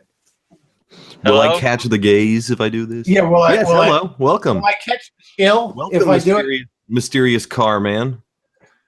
Yeah, forgive me. I'm on the car on my way to work. Safety. All righty. We might witness a traffic death here on the live stream. So Oh, Okay, boy, so wouldn't if that you be see on great? The news if you see on the news some dumbass wrecked in Tennessee, that's probably me. Okay, so how much? I haven't been listening tonight, but much. But how much have you guys talked about the PewDiePie fiasco? We have not at all. We have not. We forgot all about that. So, yeah. Serious? So, Wow. Okay. Well, I don't watch Okay, PewDiePie because I'm not 14. So Yeah. Well, again, like it's just one of those other things where it's like, what can you say? You know? yeah, well, like I was never like a hater, but to me, I was just indifferent to him. I'm like, okay, whatever. He has his own thing. But what gets me, and a lot of people have, of course, pointed this out, this wasn't like oh, they found something. No, like if you see the articles and the way that the Wall Street Journal carried out the article, no, this was straight up an attack. Like it was Yeah. straight up like an organized attack by everyone against him. Yeah, and I don't understand why either. That's what gets me. Well, like, and again, you can agree to disagree, but my thing is, what I think they were doing is because media is dying a slow, agonizing death. That's true. I guess. Good. Yeah. So why? And one of the their big adversaries would be YouTube and YouTube stars like PewDiePie. So my guess is, and they've had a grudge against him for years. Like as he's pointed out, they've come after him before, especially Polygon and whatnot. So what I think this was the media, because again, they go after like you or Forney or Arini or Sargon or like three or basically like Hydra cut off one head, two more will take its place. But what I think they were doing with PewDiePie was obviously going after the big guy, like as in the top guy, and either ruining him or getting him to like toe the line. So I think that they were trying to go after the top guy and scaring everyone else, but as we can see, it horribly backfired. Yeah, obviously. Well, PewDiePie is he's the YouTuber's dream, as it were. He's the guy that truly made himself filthy, stinking rich doing YouTube. Well, I mean, I used to going hate after PewDiePie. that kind of stabs at the morale of YouTubers, I guess, as it were. Yeah, that's why I think they were trying to go after the top guy, but as we can see, because here's the thing, and if you look at his subscriber count, they're not going down; they're in fact going up. No, And PewDiePie did nothing wrong. Just so we're all clear. Yeah, and PewDiePie did nothing wrong, aside from kind of being annoying. But that had nothing to do with this. Well, I used to But hate basically- PewDiePie until I found out how cool of a person he was to people that he's worked with, and Yeah, so he that's seems sort like of an awesome stand-up dude. I don't Yeah. find him entertaining. yeah, well, same. yeah, and I give him credit because he's always kind of like, usually the guys at the top usually don't give a shit, but he's always like called out YouTube on their bullshit, which they've done a lot. But the thing though, again, if you look at his subscriber count, he has like 53 million subscribers. That's at most 53 million that are now pissed off with the media. So Yeah, fine. good job, dumbasses. So yeah, I'm curious to see how that'll backfire, which it already has. Yeah, I mean that pretty much sums it up. I mean, like, not only the media doesn't understand that the reason they are dying is the same reason this did not work, because they do not understand. They do not take the time to learn why these other things are more popular than them. Well, Razorfist said it best. He's like, this is basically Gamergate Chapter 2. It's like the exact same shit. Yeah, kind of.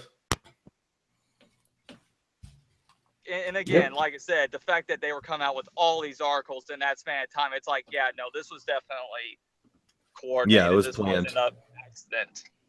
So Mhm. yeah. All right. But, yeah. Anything else on your mind? Well, also last thing, and I don't think he said anything, but I'm thinking he's kind of like looking at his options. But I think he should definitely sue Wall Street. Like, not all of them, but I think since Wall Street Journal was the one that carried it out, I think PewDiePie should definitely sue them for like libel or defamation, because I'm all for that. Coming soon, the PewDiePie Journal. Oh God, no, like His name on the building. As someone who took a broadcasting, like I was a broadcast major in college, and I had to take an ethics course and all that. I am just Why do they even make you take infuriated. those courses anymore? Am I right?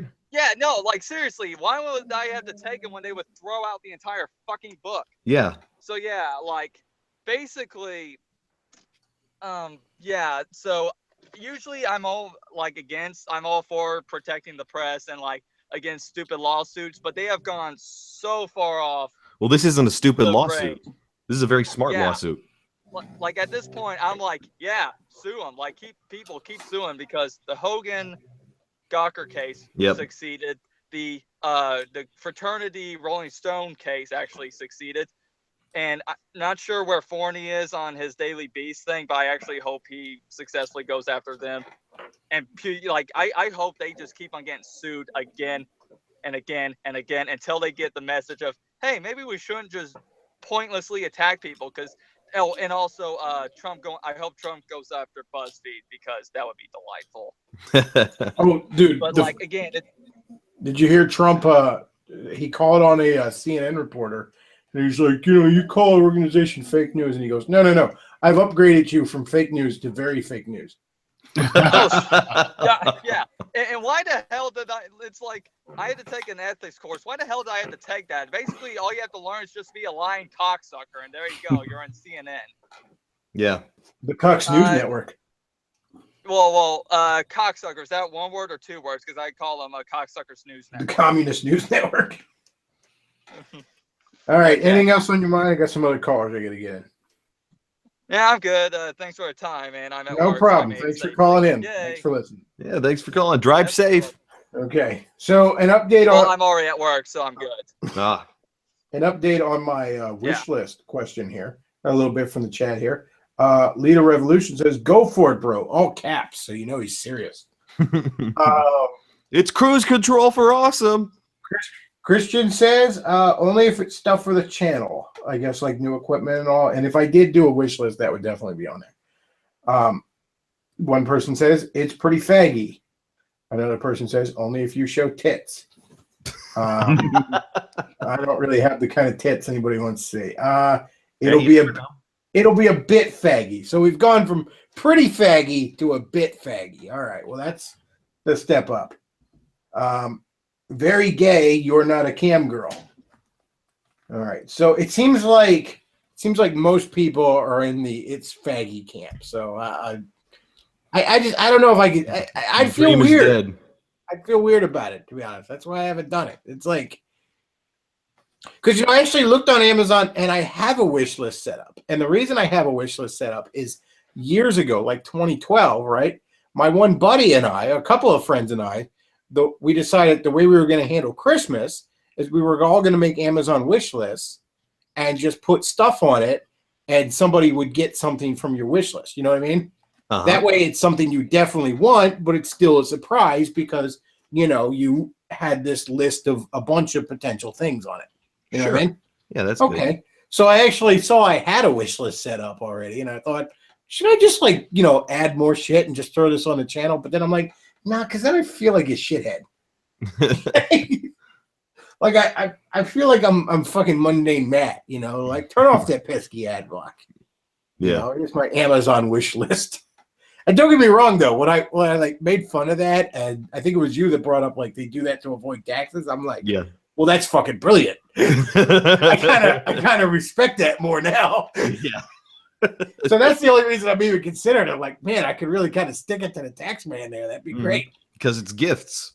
Yeah, it's gifts. People are just giving me stuff. What do you want? What do you want from me, tax man? But no, a lot of people seem to be feeling it's as faggy as I kind of feel it is. I don't think I can do it. I don't think I can do it.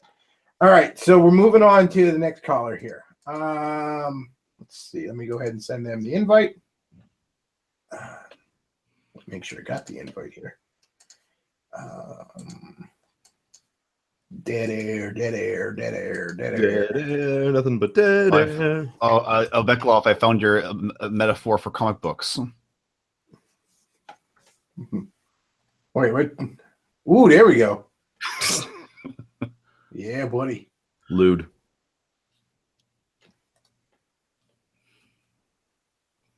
I've actually read that exact issue that kid is reading. Nerd. But yes, always better to hold them in your hand than just look at them on the screen. This is very true. Excelsior. Yeah. Good old Stan Lee. You know who I think part of the reason I like Shigeru Miyamoto so much is that he reminds me of the Japanese Stan Lee. In that, he's so good at just selling the franchises he made. Like he just has this goofy energy about him and all. Hello? He makes you Hello. like, hey, it's Black Hey. James joining us. What's Hey. on your mind? Hey niggas. I wanted to actually when this started, I wanted to just come here and just scream profusely about the mind-blowing shit storm that fucking Arrow was this week. But I also there's something else that kind of crossed my mind. I'll talk about that in a second, but let me just shit on Arrow for a moment here. Was that not awful? Oh God, you didn't see the whole you didn't see the whole episode. I couldn't do it. I was like, Okay. son. All right, sit down, y'all, because I Strap in, boys. I'm- Black I'm- James is gonna tell us a story. right, I'm the black guy, so the white people had to send me in to deal with all their problems, of course, because they afraid to deal with it themselves. You know, that's what my people. But but we're also stupid ones. But obviously. Anyway, so we're not lazy or anything. Anyway, Arrow this week was just a fucking, oh my God. I don't even know where to begin. The only thing I can say is, not the only thing I can say, but the first thing I want to say is that I remember a cartoon from the 90s. Now, I'm a big fan of the 90s, and I just, as far as I'm concerned, those guys from Armageddon could have let that asteroid hit us back in 97 and everything would have been fine. It saved me 20 fucking years of bullshit. But there was some cartoons in the 90s where they handled things like drugs. They handled things like guns, like that were absolutely staggering and how bad they were. This reminds me of a cartoon from the 90s, and I want to say it was Captain Planet, but I don't think it was. I think it was something similar with like a team of heroes. Did handle AIDS at one point. Hey, ironically, they channeled that kind of maturely because they actually said like he wasn't gay. I think he got it from like a girl or something. But anyway, yeah, he got it from a blood transfusion accident. Yeah, or something like that. Yeah, but this cartoon that I'm talking about, what happened in it? It was that they treated guns in such a way as they actually treated the person as if he was being. Oh, now I remember what it was. The Outer Limits. It was the Outer Limits episode. And they treated the gun as if he was being possessed by the gun to the point where the alien gun was like growing up his arm until his arm became a gun, and he was finally killed. I swear to God, I swear to Jesus, and he was killed at the end. And the guy that killed him with the gun, like he was like somehow he was like looking at his hands like, oh no, now I'm becoming a gun. And that was how it ended. And it was like gun, and they had some quote at the end about how like this was like some kind of like a disease that was spread across the world until somebody had the courage to stop it or something like that. and this episode of Arrow was the first time in the last, like, when was that? That was 96 or something like that. This is the first time in the last 20 goddamn years that I have seen anything that was worse than the gun is a spirit that takes over your arm. This episode of Arrow actually had a scene in it where they were discussing like the nature of gun violence. Oh, and God. the black guy, actually I think Bechtloff mentioned this, but the black guy was like, all guns kill all of these black people and stuff, and I'm more likely to die from a gun than anyone. And I felt like just literally leaping through the goddamn television and saying like, you know what kills, like, okay, fuck white people, black people, Chinese people, whatever, fuck races. You know what kills more people than fucking anybody every goddamn year? Cars. Exactly, reckless driving. So let's outlaw cars. Because millions of people all over the world die from cars every year. Millions of more people drown in various ways. Pool accidents, drown in the river, swimming accident, something like that. Why don't we outlaw water? It's like, if we're just going to outlaw something that kills people because a large number of people got killed, then let's just go and just start outlawing everything at that point. Outlaw the sun because a whole bunch of people get skin cancer. It is the most ridiculous thing. You are treating the gun like it's an evil spirit that is trying to take over this person. And then at the end, and so they found out who this guy was because he was part of a help group that was helping people get over the fact that someone had died because of gun violence. And What? yeah. And so like he was like, I think he was like the head of the group. I think he was like the doctor that was like the head of the group or something like that. What, and was he so killing people to make more customers? he was killing people because he wanted to like create an apocalypse that was so extreme that people would like turn on guns, you know. And at the end of the episode, they actually implied that that was what's happening. Like this loss of these people was so devastating that like that this senator or whatever agreed to like outlaw all guns or whatever in the city or something insane like that. And I'm like, I'm sitting here and I'm looking at this. Wait, I'm like, so it was pro-gun in the end? It as always, liberals accidentally shooting their own message in the foot. But it's like at this point the moral of the story is don't let liberals have guns. Yeah. The moral of the story is that not the gun owner killed somebody. The anti-gun activists killed all these people. Here's the other thing. They're going to be like, oh, this is such a terrible thing. Like, the end of season 1 of this show was somebody had an earthquake machine that destroyed like 20% of the city. No, fuck that. The end of the last season was that Felicity Smoke had to make a choice between allowing a nuclear bomb to destroy the fucking city or destroy a nearby town, and she blew the fucking other town up and killed about 20,000 people. That disaster. She's fine though. Millions. No. But God forbid the radiation. But like more importantly though, it's not just she's fine. It's that disaster didn't cause people to turn against guns, but this guy walking into a building shooting poor people. Like mini Columbine. It wasn't even as many people died as in fucking Columbine. And Columbine didn't turn everyone against guns. More people died. More motherfuckers died because that nigga walked into that gay bar and shot like 49 innocent people. Yeah. And, you know.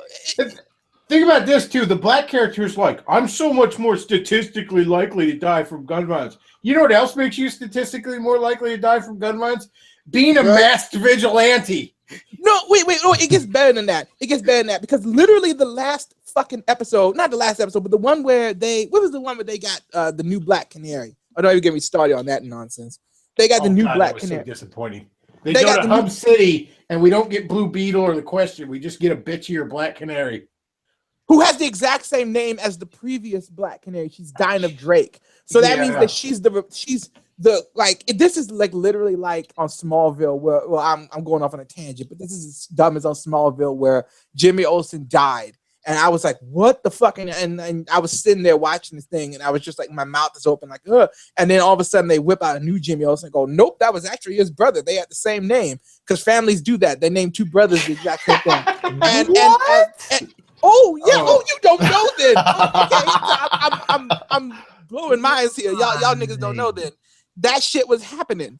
And I was sitting there like looking at this when this was happening, and my mind was reeling because I was like, you decided to kill Jimmy Olsen and replace Jimmy Olsen with Jimmy Olsen.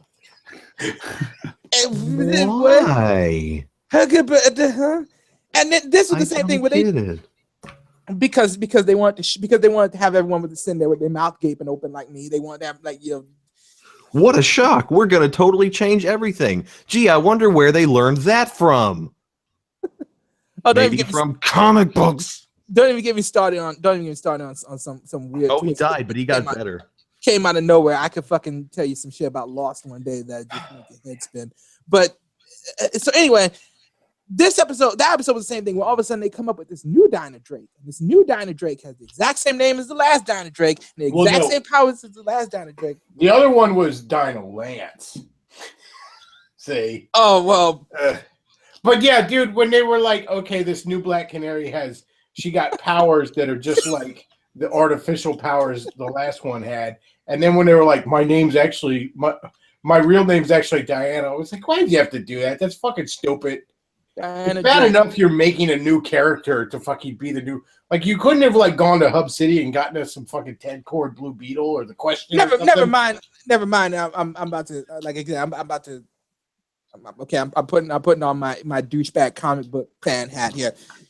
Never mind that she's so much more flat-chested than the actual Dinah Drake. Like, I'm not even worried about like, oh, she's black and Dinah Drake is white. No. I'm talking about like she looks like a 12-year-old and Dinah Drake would be looking at her like, what the fuck happened? What was this after I had breast cancer or something? How did this happen? Is that why she's so dark? She can't too much. So it was like the dialogue in it was so. When fucking Captain Lance starts lecturing Wild Dog on how he shouldn't. Okay, stop. I thought to myself, wait a second. Hold on. You know for a fact He is a gun-toting vigilante. Whoa. Pause, because you stopped halfway through the episode. You didn't see the part where the character vigilante showed up, did you? Oh no, I did see that. Okay, and he said like, it's like he was basically like everyone should own a gun. And he shoots everyone and then he disappears. He has no impact on the episode. What was the point of him being there?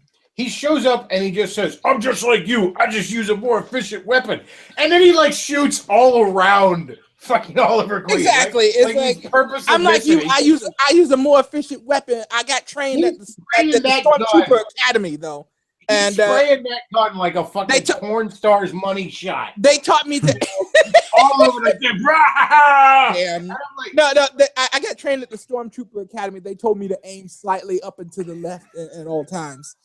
But no, and so at the end of the episode, they're standing there on the foot of the wherever the hell that place the shooting was, the courthouse, wherever the fuck it was.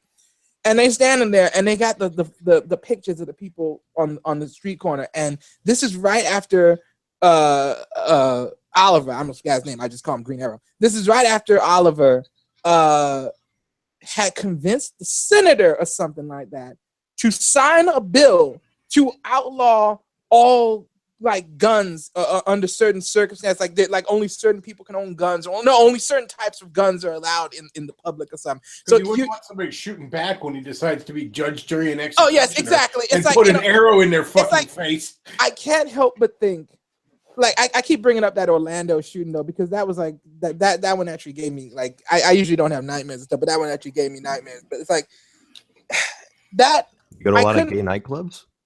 No, it's just the idea of like these innocent people standing there and they having fun. And one of the stories they were telling was like this guy. In the mood. No, I know, but it's like one of the stories they told was like this guy had gone there with his mom who had just begun to accept that he was gay. It was like a movie, and then she and he are both like die in each other's arms, like bleeding out and stuff. And I'm like, the thought occurred. This is why we need some common sense Muslim control. Yes, the time has come. No, ban assault Muslims. Ban assault Muslims. But it's like the idea just occurred to me. If one or two or three of those people had a fucking 45 on them, the number of dead people would have been like 4. Yeah, which still would have been horrible, but it would have been 4 is a lot lower than 50. Well, you talk about this episode shooting its message in the dick. Like, I can't remember Wild Dog's actual name, but he as his as his civilian version of him is at the courthouse when this happens, and because he was armed, he was able to keep fought off the killer. Lower. He fought off the killer who wasn't a pro-gun person, but was actually an anti-gun activist that ran an anti-gun support group that was people that lost. People were giving him shit like, "What are you doing with a gun in the courthouse?" He goes, "I think I'm saving lives." Is what I was. God, doing. And he was dead. But again, it's so poor. If never mind that this disagrees with my politics. It is just such bad storytelling. Again, I couldn't get over the fact that now Deputy Mayor Lance, oh God, yeah, is shocked that this character has a gun when you know for a fucking fact, the only reason that he is a gun-toting vigilante at night. Mm-hmm. Like if you knew Frank Castle, would you be surprised if he was carrying? Of course you wouldn't. I wish I knew Frank Castle. If he wasn't. I wish I knew Frank Castle. Just a sidetrack here. Frank Castle, the Incredible Hulk, and Batman, like my 2 favorite comic book guys, but okay. Oh, I just looked at the name of the episode. It's actually called Spectre of the Gun. That was the name of that Batman comic that was anti-gun. Wasn't it? Oh my God. Yeah, wasn't it? There was a Batman comic back in the 90s that was anti-gun, and it was. I thought Batman just didn't use a gun out of like an honor thing. No, there was a thing. He was fighting a group of bad guys. I believe they were actually called like the Gun Nazis or something like that. You will take this gun and you will like it. Yeah, it was like a yeah. I'm trying to remember what the name of it was. It was something like Batman Spectre of the Gun or Batman Spectre of the rifle or something like that. Yeah, I can't fucking get over this fact. This fucking show about a vigilante who is murdered. Seduction of the Gun. Batman Seduction of the Gun. I just remember reading that. I remember reading that in a dollar bin one time at my old comic stand. I was like, "This is horrendous." Well, I'm I feel holding it, so bad charging $1 for this. I'm holding this. So how do you think I feel? But yeah, again, I'm watching a television show about a fucking vigilante who has murdered probably hundreds of people. Not last episode, whatever. When they end up with there it is, goddamn seduction. Oh, that's so terrible. When the gun Nazis, that's why I thought it was, because it looks like Nazis written on the wall. Like I defy somebody to read that comic. Like I just get through it. Look how scared they are. Like, oh god, she's reaching for the gun. No, she's reaching. It's like you have fought fucking demons. Oh my god, she's gonna try to defend herself. You fought the Joker. That's my job. You fought the Joker, who infects people with a deadly chemical weapon that causes their face to go into like Mr. Sardonicus mode.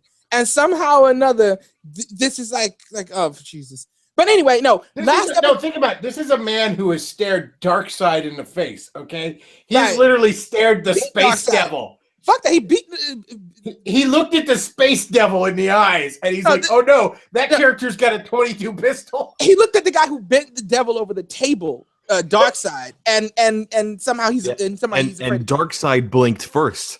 Exactly. But oh no, he bent Darkseid over the table. But oh no, this 90-pound girl is reaching for a .22 handgun. Last episode, when they got the new flat-chested Black Canary, the flat canary, they brought her in.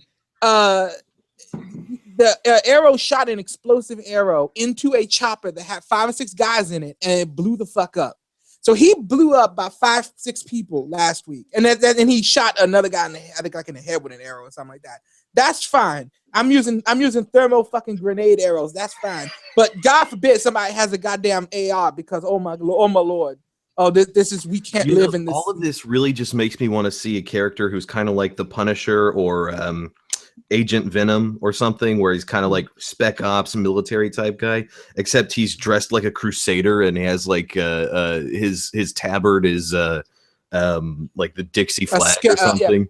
And he just got guns strapped all over his armor. He's got like a bucket helmet on. There was a character. Okay, here's freaking awesome. Okay, hold on. Yeah. Well, no, Punisher has that. Hold off, Bechtloff, because you hate Image Comics. Here's me defending Rob Liefeld again. There was a comic book back during the Youngblood era.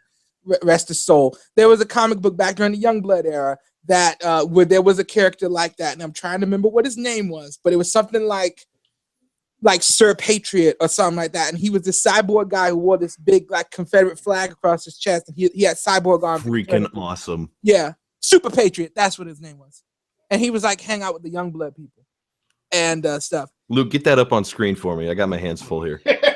I'm trying to find them. Get your hands full. What are you, jacking I off? think he was created. I'm by trying to glue a resin Larson. model. Okay, I got to hold it still for like an hour. But so there's that I was talking about, and it's like that whole episode was so. It almost seemed like, and I know Bechtloff already said this, but it almost seemed like the guy that made it, the people that act and stuff, were purposely trying to shit on it because they knew how fucking gay this shit was. You know what I mean? Did Maybe they were. Because I've seen them put so much better effort into like episodes that had dumber enemies, like the fucking episode where they fought the I forgot what it was. It was like a guy that had like a doll. No, he was killing women and turning them into dolls, and they were fighting that guy, and it was like that shit seemed creepy and scary. They made it seem terrifying. It was like a fucking horror movie. Like I was expecting like a goddamn jump scare or something. And they managed to take Dollmaker, who's not exactly was it Dollmaker or Dollmaster, whatever his name is. They managed to take that faggot and make him into like this really dangerous villain that was like, oh my god, he's gonna kill Felicity, oh my lord, and yet they couldn't fucking do it with this. It's like it's almost like they weren't trying. It's like they were just like, oh dear God, not this. Like I said, so many things. And again, so some of the characters were stating the other side, so at least they tried to be somewhat even-handed. You're being way more generous. But you'll notice that they made the fucking batshit crazy characters the ones that were pro-gun. Like fucking Wild Dog is unhinged. Fucking the new Black Canary is a fucking cunt. Did you? All right, and they're the ones that are pro-gun. Hold on, did you see how they wrapped up the anti-gun thing into like his origin, like his family would still be alive if it wasn't for No. Okay. At the end of the episode, they revealed that what happened was that a guy broke into his house and he tried to defend his wife with a gun, and he ends up shooting the guy, and the guy had a gun too. When he fell, the gun fired off and killed, I think it killed his wife, and it That like doesn't happen. yeah, he fell in the gun. Guns don't just go off. I know Oh. they don't. You have to pull the trigger. So- It has to be hammers moving and all kinds of shit. But I know that, you know that. The writers don't know that. So let's just give these niggas a break. But So it's like, basically, it wasn't even a gun, but just a freak accident. Like, let's be generous and rewrite it. I would almost the I would last- almost believe that the he last told motion them. of a dying man was to pull a trigger that killed his family. Okay, fine. I'd What's your almost- point? You would have killed him anyways. Yeah, no, he had the gun to the wife's head, and the only It's like, reason- what were the cops gonna do if they'd have showed up? Everyone says no, call the cops. You know what the cops do? They use fucking guns. never mind that this was because his wife was apparently a drug dealer without his knowledge. Oh yeah, I saw the first flashback scene and I'm like, A drug addict, I should say. yeah, I'm like, I don't. So okay, his wife died. I don't have any fucking sympathy for that character. I feel bad for a little girl, but fuck his wife. Yeah, It was like I was watching a fucking Eminem movie or something. I feel bad for I feel bad to a degree for them, but like Knees weak, palms sweaty. Bomb it took me a second to catch that, goddamn. But no, It no, was no, no. so bad because, like I said, it was just the quality of writing. No, Never mind. As the guy fell, he hit the ground, and the gun went off, and that apparently, and we just hear like this bang, and it's like no, it's like in slow motion, and I think like I forget exactly how it worked, but the implication was that his whole family was like gunned down by this guy as he was falling to the ground from this gunshot. So if Wild Dog hadn't shot this guy, he'd still have a family or something like that. No, if Wild Dog hadn't shot that guy, he would probably also be dead. But no, his wife and kid would definitely be dead. I mean, they would Yeah. that was the end of it because the guy If it- said, "I'm gonna kill this bitch," pointing at his wife with a gun. So it's like, bitch was dead. Her life had ended the moment that guy came there because he's a sociopath. It's like you have to then appreciate like what would have happened after that. But yeah, It was awful. And like I said, so many moments in there where it's like, never mind the stupid, retarded ass message of this show. I would not have liked this show if it was fucking all about how gun control is stupid. This Because it episode, wasn't a show. this episode like- was the first time I'd ever seen anything since the Outer Limits episode that portrayed gun violence in such a bizarre. Goddamn Nothing, way. no character in this was fucking, their dialogue felt so fucking wooden all the time. And like I Yeah. said, just moments in it where I'm like, how is this his reaction? A fucking man who puts on a mask, right? How is And Mr. goes- Terrific reacting this way? Yeah. Doesn't No, he- but a man who puts on a mask is whining about the fact that he's, as a black man, statistically more likely to face gun violence. You're a fucking vigilante. I What don't know, could make I you statistically more I don't likely know to if he face does gun this. violence than that? I don't remember if he I don't remember if he does this in the show, but in the comics, yeah, Mr. Terrific has those little drones that he sends out that latch onto people and explode to kill them. So it's like what so it's like you created UAVs to kill people, but guns, no's. So there's that, and the other thing I was gonna say was Don't you know that violence is only okay when it's really convoluted and impossible? No, well, okay, look, here's the thing you have to understand is that all violence occurred because two people who were on different sides of an argument disagreed with each other. Yeah. If only Neil deGrasse Tyson could have shown up and Who? defused this gunman. No, I came up with that. Fuck that. If only he Original could character, don't steal, nigga. If only he could have shown up and talked to this gunman and said, no, you see, you just have a difference of opinion. Speaking of original character, you got that girl dancing in the corner there, right at the same time that I got Baby Got Back playing on my TV back in here. So it's like it's like lined up perfectly with like All right, Black. Oh, the James. other thing I was gonna say, the Trump rally. Did y'all see that earlier? No, what's going on? Y'all didn't see the Trump rally earlier that was on Fox and stuff. He brought out a bunch of people. He had this huge rally at this Boeing plant, and he was telling them like all the things that we're going to build in America. And then there was this one guy where he said, "Hey, this guy, he's a really great guy. I like him. I talked to him before the rally for a second. Why don't you come up here? And he brings this like just normal looking, it's just this average looking guy with like a beard or something up on the stage and has him talk for a few seconds. And he like shakes his hand. He walks off stage. Everyone online is talking about that now because that guy has just become famous. Because the president just said, hey, this guy, I talked to him for a minute. He seems like a nice guy. Why don't you come up here for a second?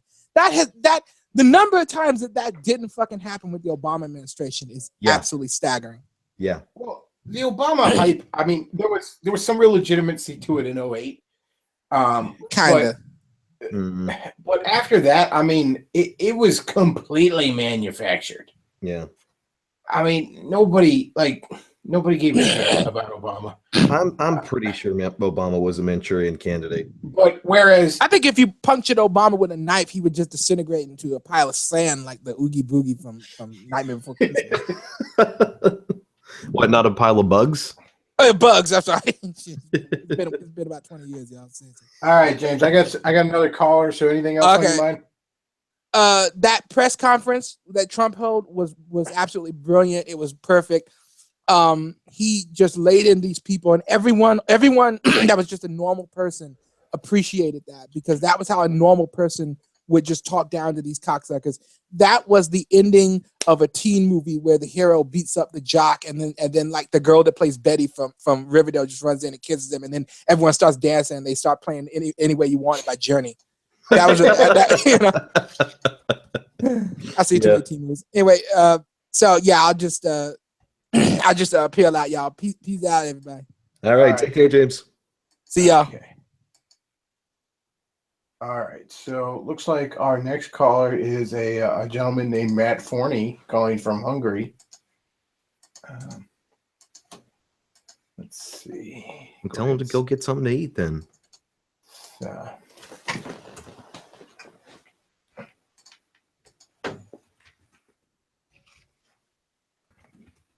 Dead air. Any way you want it, that's the way you need it. Any way you want it.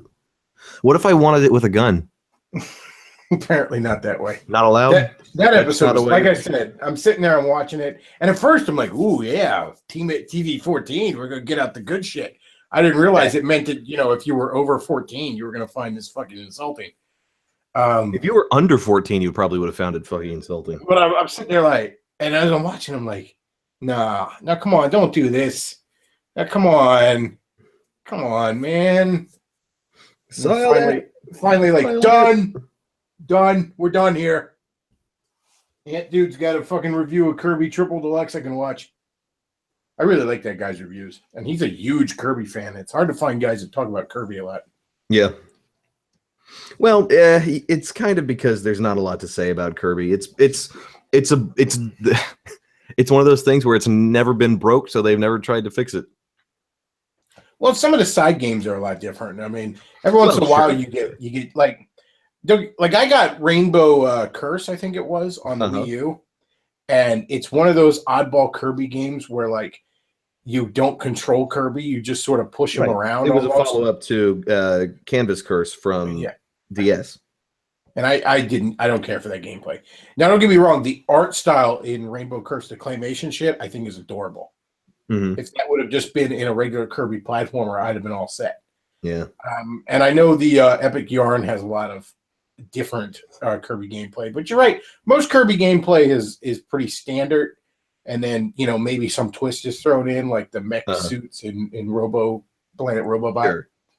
But again, it is kind of like, Air Ride is still the best one, though. And that's when you got solid level design and, maybe a pretty interesting gimmick, you really don't need to change anything else, Yeah. And you know what? It drives me crazy because they're like, oh, yeah, we don't want to make a new game unless we add some kind of new mechanic to it. So we're not going to make a new F-Zero or a new Metroid. Well, why do you keep churning out the Kirby games, huh? Answer me that. I don't understand it. It's like, look, well, to be fair, they always try and add some new mechanic in a Kirby game. It's just always like this side thing. But it's always the same thing. How is Hypernova any different from the super abilities in Return to Dreamland? And how is that any different from the robot? It's not. It's the exact same thing with a slightly different skin. It's an additional power-up that you can only use in certain sections of certain levels. Right. Now, I would argue they do all operate very differently. Sure, but they accomplish the same thing. Yeah, they accomplish the same gameplay thing. wise. But again, Kirby games, I love Kirby games. I really do. Oh, I'm not knocking Kirby. I'm just knocking that excuse for why. Oh, so we're not going to make a new F-Zero. Well, again, Gummy, I want to go fast. Make a new F-Zero and make it play like Kirby Air Ride. Nintendo has this weird thing where they're almost like got this sort of like, I don't know, self-esteem problem where they just can't accept it. Like, no, people like this thing and they just want you to give them more of that thing. Yeah. You know, it's like, well, we can't give you another slice of chocolate cake unless we think of something interesting. No, we just want another slice of chocolate cake because the first one was good. Yeah. I mean, just, you know, now don't get me wrong. Sometimes, like, for example, New Super Mario Bros. Wii is a fantastic game. It's one of my all-time favorite Mario games. New Super Mario Bros. Wii U, I didn't even finish. Because, again, it's just really weak-ass level design. Mm-hmm. So but it wasn't because it was the same thing. Yeah, we don't want you to make a half-ass new slice of chocolate cake. Just, you know, one of my favorite comic book writers is a guy named Peter David. And if I'm being honest with you, Peter David has never done anything remotely original in his entire writing career. But you know what he's done? He's done the same fucking superhero stories you've read a million other places. He's just done them really well. Yep. And sometimes that's all you need. You don't need to reinvent the wheel. You just need to make a really, really nice one. Yep. Now Like we are joined by notorious spree killer Matthew Fournet. Yeah. Even Peter David's signature creation, Spider-Man 2099, was nothing more than let's smash Spider-Man together with Blade Runner. Yep. All right, Matt, what's on your mind? A couple things are on my mind, and Luke, if you're paying attention, I'm going to send you something over Skype to display on the big beautiful board there.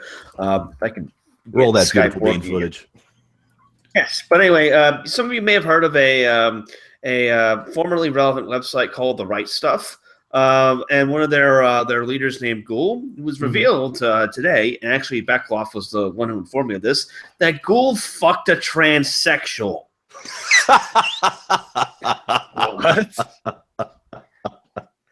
You can't. Yeah, I guess having sex with a tranny is the last stand of implicit white identity. Okay, so let's go into the story. This I saw Common Filth had retweeted this because Lord knows this is exactly the kind of acts Common Filth would want to grind.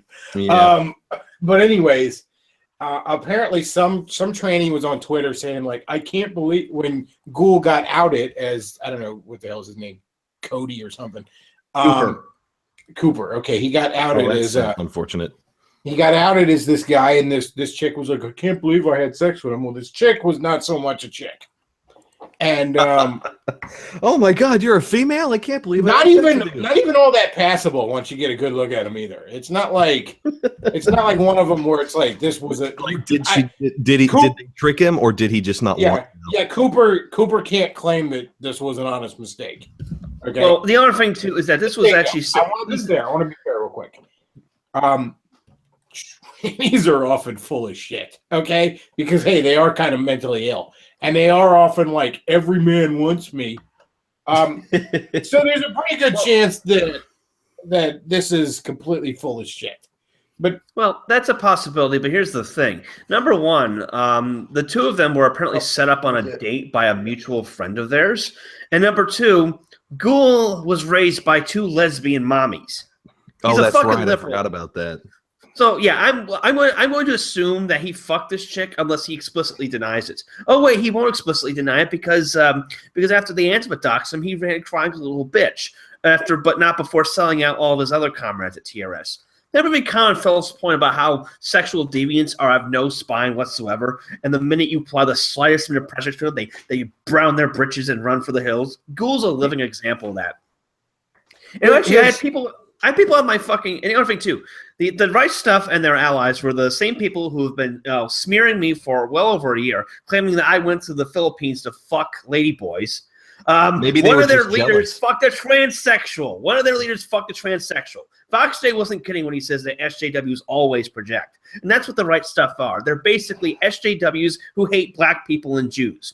And thinking that if we kick out all the niggers and Jews, that we can have perfect socialism and open homosexuality and cute boys. All right, here's the thing about this. First of all, Ghoul, like, look, as I said before, I'm a recovering degenerate. I think we all kind of are. And as I said before, you know, when I showed that gentleman with the epic porn collection, the child and animal porn collection, you know, you do have to look at shit and say, they're by the grace of God, go on. Well, you can say But here's the thing about Ghoul. Here's the thing about Ghoul. That when I discovered his videos shortly before the shit hit the fan with him, and I watched a couple of them. And if I'm being honest with you, my gut, something about him I recoiled. And I can't even put my finger on it. I could not. But if I was a betting man, I'd say putting his dick in a tranny is probably the least of his sins. Ghoul struck me as someone whose you know screen name was fitting. He struck me as someone that was very vile in ways I couldn't even put my finger on. The way I kind of recoil from Amazing Atheist, I'm like, that. Oh, geez. Yeah. He just struck me as a fucking vile individual. Now I could be wrong. I don't know the guy. I don't particularly want to, but I don't know the guy. Whatever. Okay. You know, I never trust my gut as gospel, but I don't ignore my gut either. Okay. Because you know you have eons of instincts that are finely tuned to avoid psychopaths. All right. And that's the thing about a lot of these guys. Like, you know, they'll defend him because he's a white nationalist, and they'll always defend their own. As I said, they would embrace TJ, the anal atheist, with open arms if everything about him remained the same, except he was all about the preservation of white people all of a sudden. Yeah. I mean, I had actually people on my own Facebook page defending ghouls, like, you know, on the basis of, well, Matt Forney, you used to work for Roosh, who's a kebab rapist. Or, wow, Matt, you once posed for a picture of Milo Yiannopoulos. You've got no standing to criticize ghoul. So, yeah, you think me talking to Milo Yiannopoulos as a party is the same thing as fucking a tranny in the asshole? Fuck off, okay? I'm tired of hearing all this shit from my erstwhile friends in the alt-right as well. Whenever I criticize the behavior of people like Ghoul, like, why are you counter-signaling? Why are you attacking your own allies? Let me put it this way. If you're the kind of person who would willingly fuck a transsexual, you are not my ally. You are a degenerate. You are a disgusting human being that I don't want to be associated with. That's the right stuff right there. They're a coven of liars and frauds and freaks and the anime Nazis. They're not my allies. They are my enemies. Well, I certainly can't speak for everybody in the right stuff, but I always got a bit of an edgelord vibe off of him. Best case scenario, and Ghoul in particular. I mean, like, look, I've had some brief interactions with like Bulbasaur on Twitter. He seems all right. You know, fellow Bulbasaur represent. But Ghoul in particular, when I watched the videos, and I just like something was off about it. And it was to the point where I couldn't put my finger on it. And I wish his videos were still up. I don't think they're even still up. But I actually watched one of them again on mute because I was trying to really look at the body language, you know, the facial expressions and shit. And I'm like, there's something dark in that guy. Like really, really fucking wicked in this man. And again, that's a vibe I got. Could be wrong. All right. Could be totally wrong. And if he ever wants to come out of hiding and come on here and explain to me why I'm wrong, he'd be more than welcome to do that. All right. As I said, I don't take my gut as gospel, but I don't ignore it. And yeah. And I if I was a betting man, his sexual degeneracy is probably the least of this man's sins. Yeah, that's pretty much what to say about that. Yeah. I mean, look, I don't like throwing around the word racist because it's fucking communist propaganda to begin with. Everybody has racial preferences. That's just the nature of the beast. It's the nature of man. I don't like to throw around words like that. But there is, in my mind, a stark difference between, being a nationalist for your race, loving your race, your heritage, being proud of it, and just actually fucking hating other people for really accidents of birth. As I said before, I can't get into the white nationalist camp totally because, Ghoul's not my brother. Tommy or TJ, the anal atheist, is not my brother. Movie Bob is not my brother.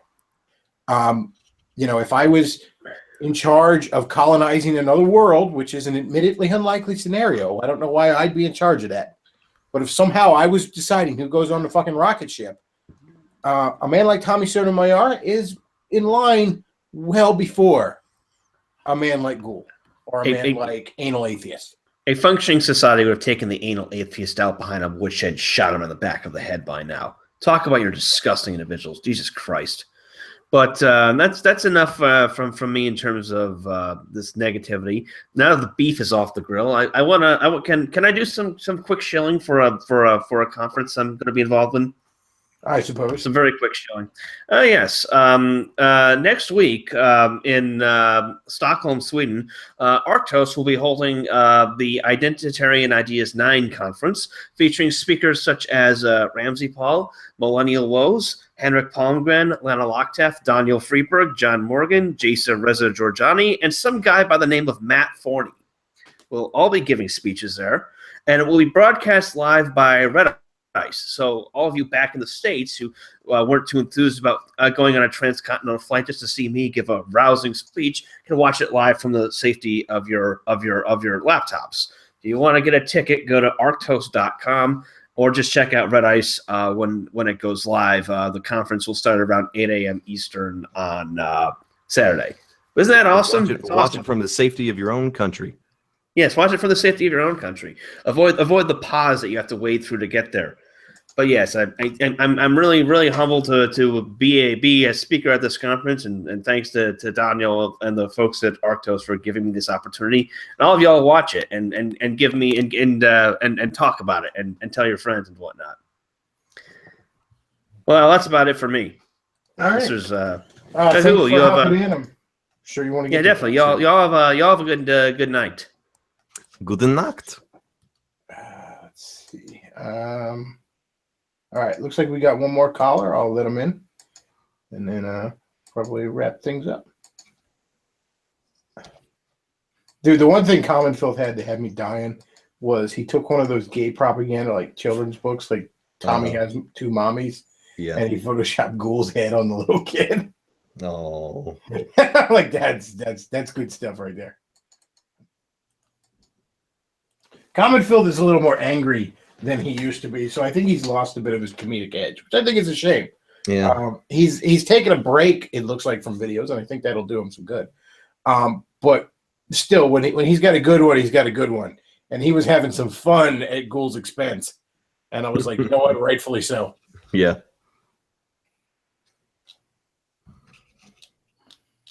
Like I said, I got a bad vibe off him. I can't totally put my finger on it, but I'm like, no, that guy ain't right. That boy ain't right.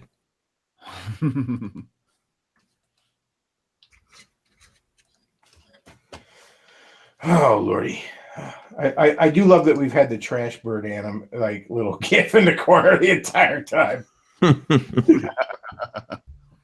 Send in the birds.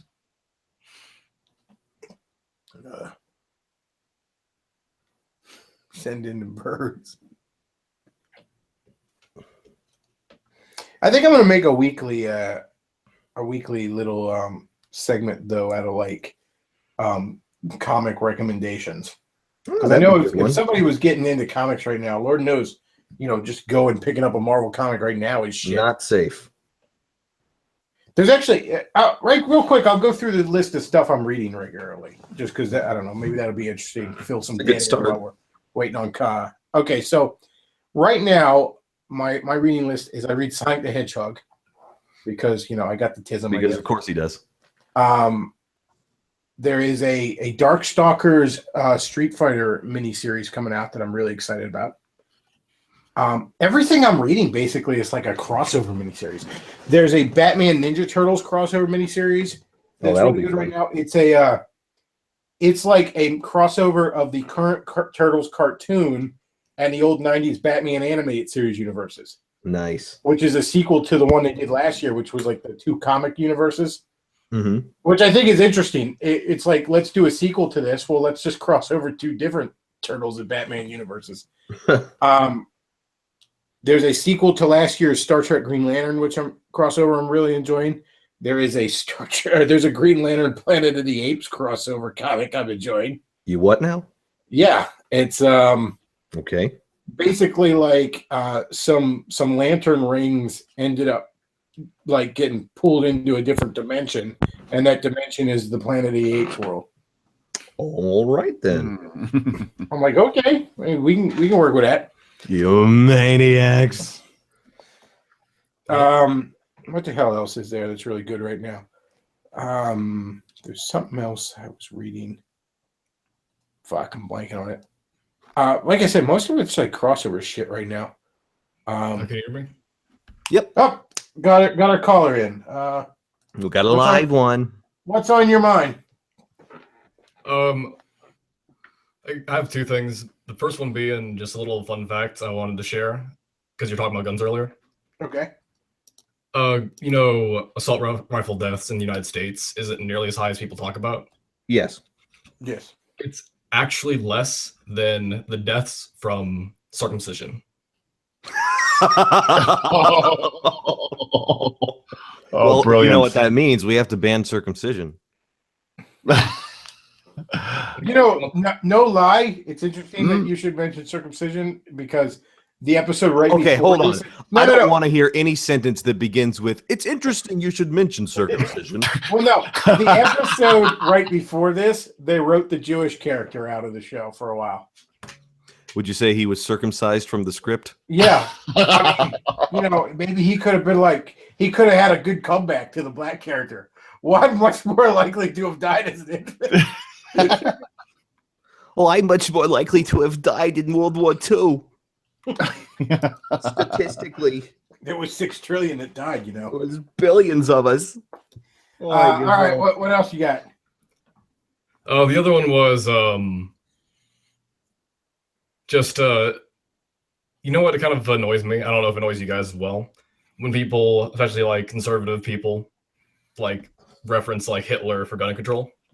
Yes. When he actually made gun control less restrictive. Yes. When the Weimar Republic was terrible. The only thing he did. It's one of the good things he did. And it's just one of those wrong things. It just annoys me, and it's like you can't really bring it up in conversation very easily because of you sound like you're supporting Hitler, and that's not a good way to start a conversation. Well, I do things like that, and then I say, "Excuse me, I grew up watching the History Channel, and I can tell you." Yeah, it's just you're on a date, and you're like, "Did you know Hitler actually restricted gun laws?" Or Do you know that circumcision killed more people than guns? nothing drops the panties quite like those sort of statistics. Well, statistically, You're much more likely to be dropping the panties if you don't bring up random fucking statistics in your date. But I guess you got a statistic to quote for that? All right. Anything else on your mind there? I was just going to tell you the raw numbers in case you want to just know them. Oh, It's by like all means. 84 people died for assault rifles, and then 119 died from infantile circumcision. So there you go. That's it. 84 people died from assault rifles in a country of 350 million people. Clearly, assault rifles are the problem. Yeah, clearly, this is just holy crap. What have you learned? I'd like to compare that number to autoerotic asphyxiation deaths. All right. I bet you Hey, even let's that's higher. let's ask David Carradine. David? David Oh Carradine. no! Thoughts on these? By the way, poor David Carradine. Why? Everyone thought he killed himself, and then his publicist went out there and said, "No, he would never do that. It was autoerotic asphyxiation." But like, couldn't you let us think he killed himself? I mean, like, what kind of friend are you? Just pull up your pants and say that he was sad. Oh man! Don't put his face on the screen. What are you doing?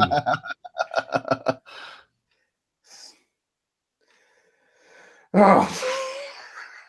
Channeling my inner Robbie Rotten for a moment there. What are you doing? That song is catchy as fuck. But anything else on your mind there? That'll be it. Thank you for having me. All right. Well, thanks for calling in. Thanks for listening. All right. I think we're going to wrap this up here soon. Anybody got any closing thoughts? Nope. All right. Well, long live Trash Dove. Make sure you send some Trash Dove love to all your liberal friends on Facebook this week.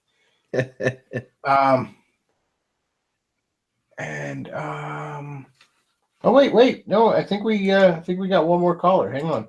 Ooh. Oh, yeah. All right. We got one more caller, and then we'll wrap this up. Okay. Somebody just messaged. I'm out. They pull me back in. Somebody just messaged me once in. This is apparently someone who recently sent me the remember that autistic kid that was interviewed about how Jeb was giving him like turtles? Yes. So apparently this person had sent me that video a little while ago. Uh-huh. That's funny. I wish Jeb Bush was still running for president. I wish he just never stopped. Just he's still out there handing out turtles and stuff. He thinks he's still running. Like, give him like a pretend Oval Office right next to the Oval Office where he's like, "I'm helping," and like Trump's like, "You sure are," patting him on the head. Hello. I'm a big boy president. Hello. Can you guys hear me? No. You need to speak up more. Your mic's very soft. Okay. Is that working better? A little bit. What's on your mind? I was just going to point out some more stuff about the whole gun control thing. Okay, by all means. Something kind of ironic. If you don't believe in weapons, then you're basically just accepting a world where anyone stronger than you can do whatever the fuck they want. Yes. Even any weapons, you better be John Steele or you're fucked.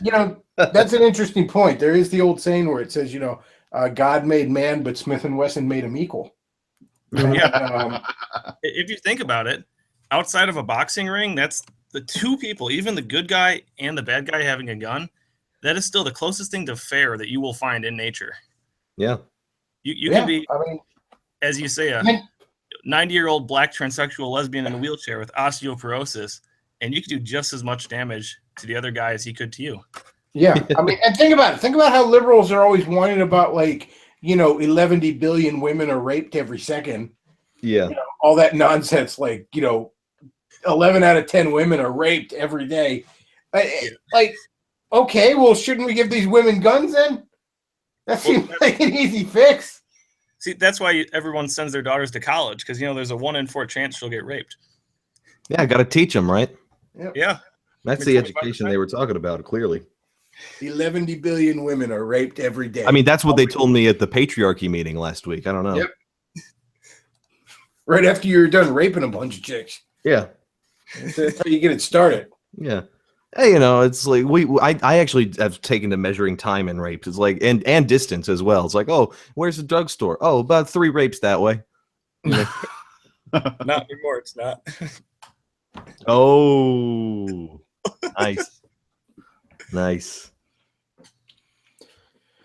Anything else on your mind there?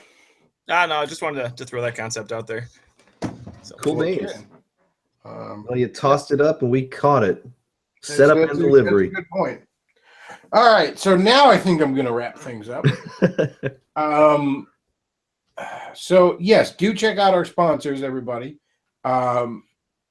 thanks for listening. Check out the sponsors below, because checking out the sponsors, that helps me out, because that makes them want to sponsor more. And any tips in the tip jar are greatly appreciated. That helps me keep doing what I'm doing. And thanks as always for listening. Make sure you give it the old like, comment, and subscribe. And that's all we got for this week, folks. Bechtloff out.